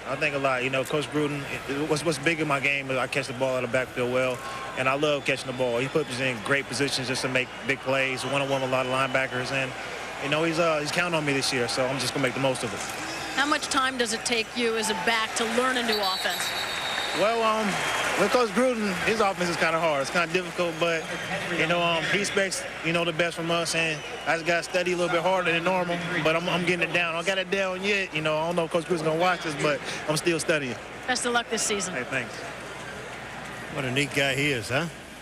Hey, his arms reminds me a lot of me. Well, you know, and you wonder, we always talk about the team that may come out of the league. I think Michael Pittman could be the next Priest Holmes story. Of course, Priest had a sensational year, led the league in rushing out in Kansas City. He could be the man here in Tampa that could do the same thing. Casey Roussel kicking the Lockett from the 15. Cut down at the 22-yard line, 6-yard return, a 43-yard punt. We have 9:03 to go in this game. The Bucs lead it by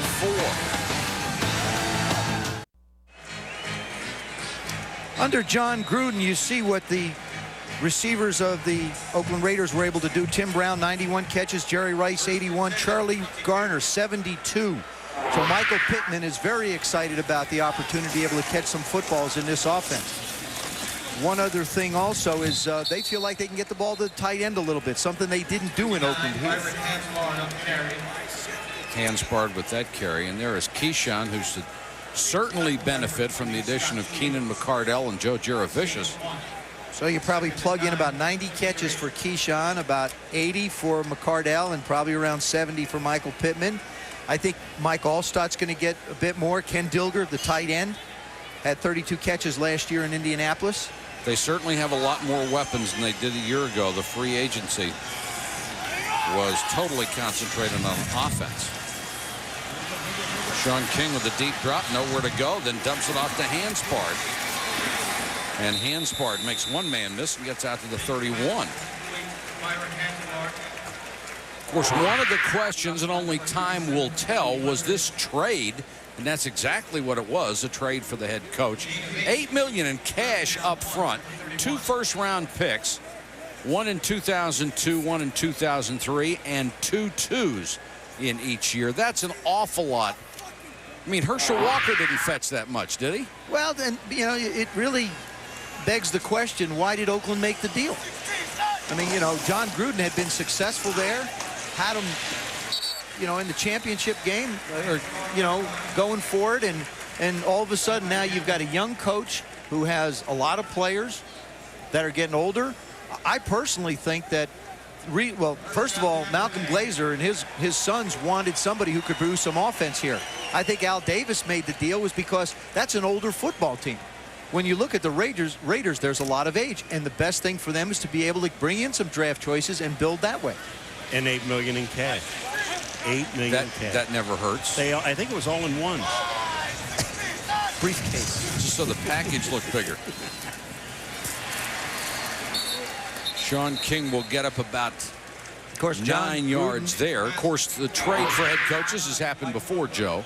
Yeah, you see here, Don Shula, of course, of the Colts. That, matter of fact, 1970, I wound up being picked in the 4th round because the Dolphins did not have a first-round pick. That was the year they gave up that to the Colts. Parcells, his deal to go to the Jets, and Belichick, we saw that deal, and now Gruden. And when you look at Shula and the success that Parcells has had, Belichick has had, all of them have won world championships, and you wonder, is John the next one in line? King, a lot of room out there to run. Now he gets 3 or 4 yards out of it. Of course, there were a lot of people on the West Coast who really couldn't understand why the Raiders did not make a stronger effort to sign John Gruden, because he was the guy who brought them back to the playoffs and obviously had something going there. At the end, he wasn't interested in staying. Well, I think Bill Callahan, the new head coach, I think will do a good job. Mark Trestman takes over as the offensive coordinator. Of course, Mark was with John last year in Oakland, so the system will remain pretty much the same. Obviously, the question is that stare and that glare and that intensity, can the Raiders hold that? We get a chance to take a look at it on Thursday. King straight back. He's got this complete to his running back, Travis Stevens, moving the chains and keeping the clock going. And the Raiders have to love the fact that they get 2 number 1s and 2 number 2s. I mean, it's hard enough, and then they have their own. I mean, it's hard to build a football team today. And we just saw it last week with the Pittsburgh Steelers. Of all of the guys, I mean, they spent $64 million just in bonuses alone, and they have got the nucleus of their football team for a long time. And this is what they want to do. But these guys are people that know the system. And that's why the Pittsburgh Steelers win. Sean King in trouble this time and dragged down from behind. Scott Shields makes the tackle. Of course, the Raiders are going to be facing their own salary cap problems next year, and that's got to be part of that thinking as well. Well, you also have to think, is this the last year for Jerry Rice? Is this the last year for Tim Brown? So they'll be looking at wide receivers. Charlie Garner, of course, has come in and done well. And I mean, there's a lot of, Greg Beaker's done a good job, but it's a football team that's gotten older that really needed the draft choices to try and keep it competitive. 3rd and 5 for King. And that's the rookie Marquise Walker, the 3rd-round draft choice out of Michigan. He was the record setter with Michigan, but dropped down in draft status because he's not a burner. But he fits in here very well because of his size, 6'2", about 220. Another one of those big receivers that they hope will catch the football, be able to break a tackle, and pick up some yards after it. Last year at Michigan, 86 catches, 1,143 yards. There's his career numbers, 2,269 yards. Little slash by Stevens for about 4. Stevens on the run. Of course, the size, the targets that Brad Johnson, Rob Johnson, and Sean King have to throw to. Dilger, the tight end, you expect a guy 6'4", 6'5" in that spot. But Jaravicius is a big wide receiver along with Keyshawn. Walker's 6'2", McCardell is 6'1". A little bit different than Miami. Miami is a different offense also, so they can really afford to have guys a little smaller, a little bigger. This team here, Tampa Bay, they want them all big. Toss to Stevens. Except when you talk to John Gruden, he said, look, I wouldn't mind a 4-4 guy. You know, I wouldn't mind a little 5'11", 4-4 guy to make it get done for me. Out in Oakland, he had James Jett and used him every now and then to go down the field and stretch the field. And certainly no one was faster than he was. Well, and this offense, it's, you know, this is not necessarily a vertical offense. They don't necessarily go up the field. They run a lot of crossing routes, a lot of drags. It's a horizontal type of offense that works off of different levels at 5, 10, and 16, 17 yards. And the big plays usually come after the catch. 11th play of this drive, Walker makes another catch. and has taken nearly 7 minutes off the clock as Sean King has driven his team downfield. And we're coming up on the 2-minute warning. Little familiarity for Marquise Walker. Stan Parrish, the quarterback coach here in Tampa, was also his coordinator at Michigan. Now Miami is going to use one of its timeouts to try to conserve the clock.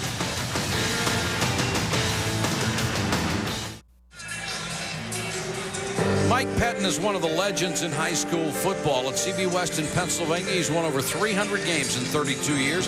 He's going for his 3rd straight state title, hinting that this could be his last year. Standing in his way of going out on top, the number 2 ranked team in the state, North Penn, coached by his son, Mike Pettin Jr. You can see all about it on the season, the last game tomorrow at 8:30, part of the block on ESPN. Travis Stevens with a carry. Let's see if they'll stop the clock before the 2-minute warning or let it wind down. They will let it go to 2 minutes. It's a 14-10 Buccaneer lead.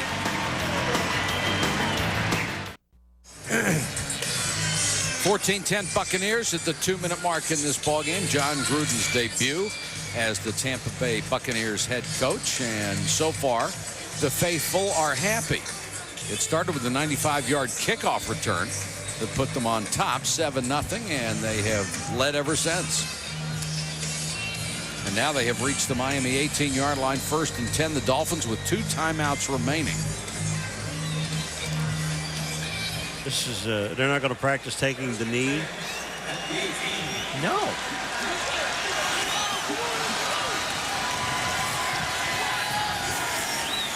Stevens. Couple. Let's go to the sideline. Susie with Zach Thomas. Zach, how tough to start your preseason right out of the gate against a John Gruden offense? Man, he threw everything at us tonight. We tried to stay basic to help us out, and I think he threw the shifts, even in blitzes, things like that. That's why we didn't blitz him that much, but he did a great job. He's gonna save this team here. Give us the play-by-play. Well, right here, Morning Greenwood, he misread the boot, and then I tried to come back and help him out a little bit. Number 1 against the pass last year, but 17th against the run. What are some of the changes, improvements for this season? Well, we put in 2 8-man fronts during preseason and everything, so we're not showing them right now. We don't want to give that up before the first season, but we're practicing with it, and hopefully, it'll help us during the year. Tell us why yesterday was the toughest day of training camp so far. Well, we walked like 3 or 4 miles out of Walt Disney World, so, from everywhere. And I was dead-legged today. That's a good excuse for getting beat today, right? Dueling Dragons. Dueling Dragons is the best ride ever. Had me screaming. Zach, good luck this season. Hey, thanks, Susie. That was Walker on the end around, and he was buried by Rod Kelly, who did his job and stayed at home. Well, they've been faking that end around all night long, and for the first time they wanted to use it. Wrong time. Miami burns its last timeout with 1:46 to go. And we'll be back to Tampa Bay right after this.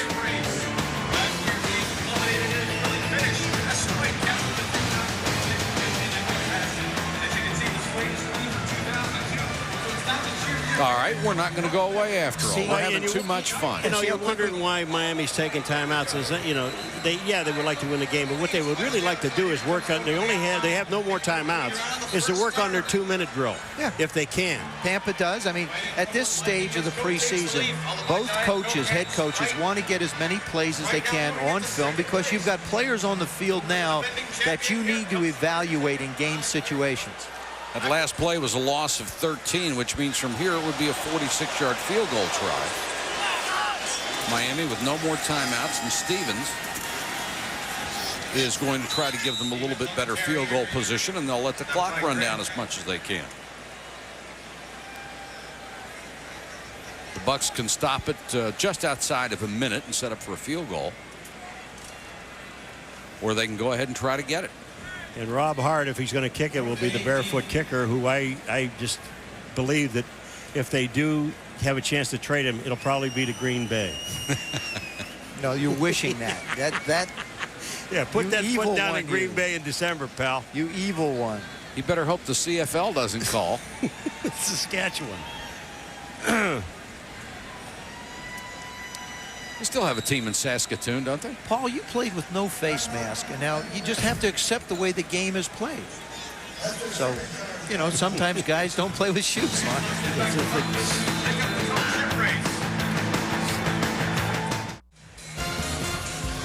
Don't you go anywhere. Sports Center is coming up. This is Mike Patrick. On your right is Dan Patrick, and there's Rich Eisen. And very few people know. Rich is his real name is Rich Patrick. They forced him to change it to Eisen because they couldn't have 3 Patricks. Too many Patricks. Show. Isn't that your older brother? It is. Rich is the younger. And now the Bucs are going to set up in punt formation. And they've got Leverton on. Would have been a 44-yard field goal. Miami has no one back, and Leverton obviously just going to try to pooch this. And could use another 20 seconds off the clock. But it kicks into the end zone with 54 seconds to go in the ball game. John Gruden early on, because of that look right there, got the nickname of Chucky after the doll in the horror movies, and anything that has Chucky's image on it is selling like wildfire here in Tampa Bay. Paul has one of these, and it's got not only Chucky doll. Do you get the Chucky, but you also get the beads for the next time you go to Mardi Gras. That's not. You're going to keep that, aren't you? Yeah. Hold on. I'm just hands off my Chucky. That hurt. Don't touch my Chucky. I'm sorry. Excuse me. Don't ever touch my Chucky. I never will. I'm not even going to try. Sorry. Excuse me. You guys.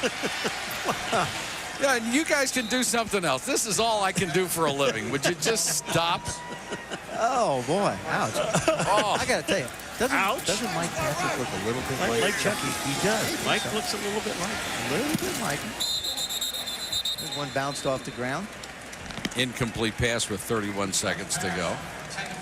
The 4th quarterback, who we did not see for Miami, is Tim Levick out of Robert Morris College. Levsick.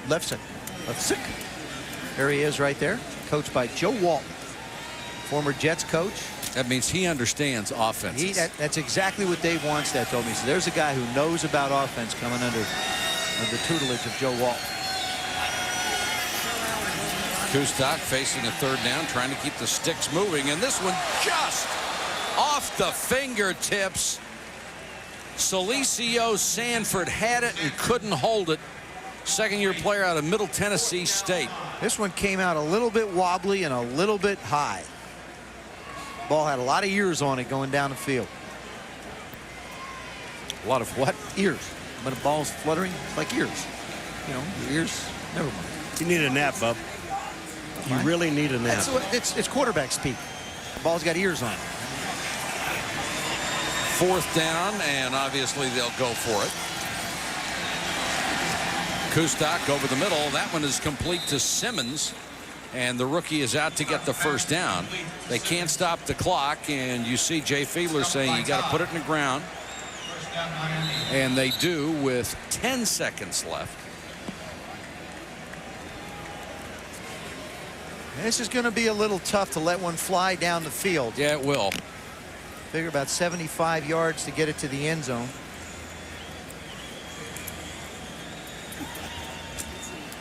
Sports Center comes up following our broadcast.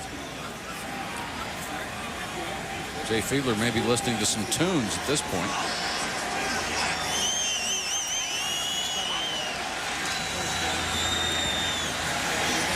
Kustok steps up and lets it go. Jump ball batted away at the Tampa Bay 10, and that's it. Phillips and Fitzgerald knocked it down. The final score, Bucs 14, Dolphins 10.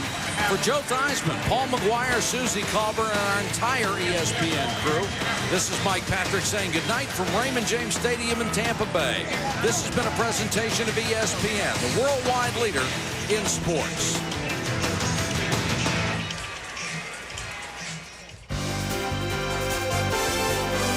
ESPN, thank you for watching this presentation of the National Football League.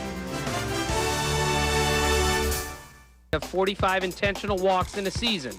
Number 46 was the 401st of Bonds' career. He has over twice as many intentional walks as the next active player, Ken Griffey Jr. Sammy Sosa also had a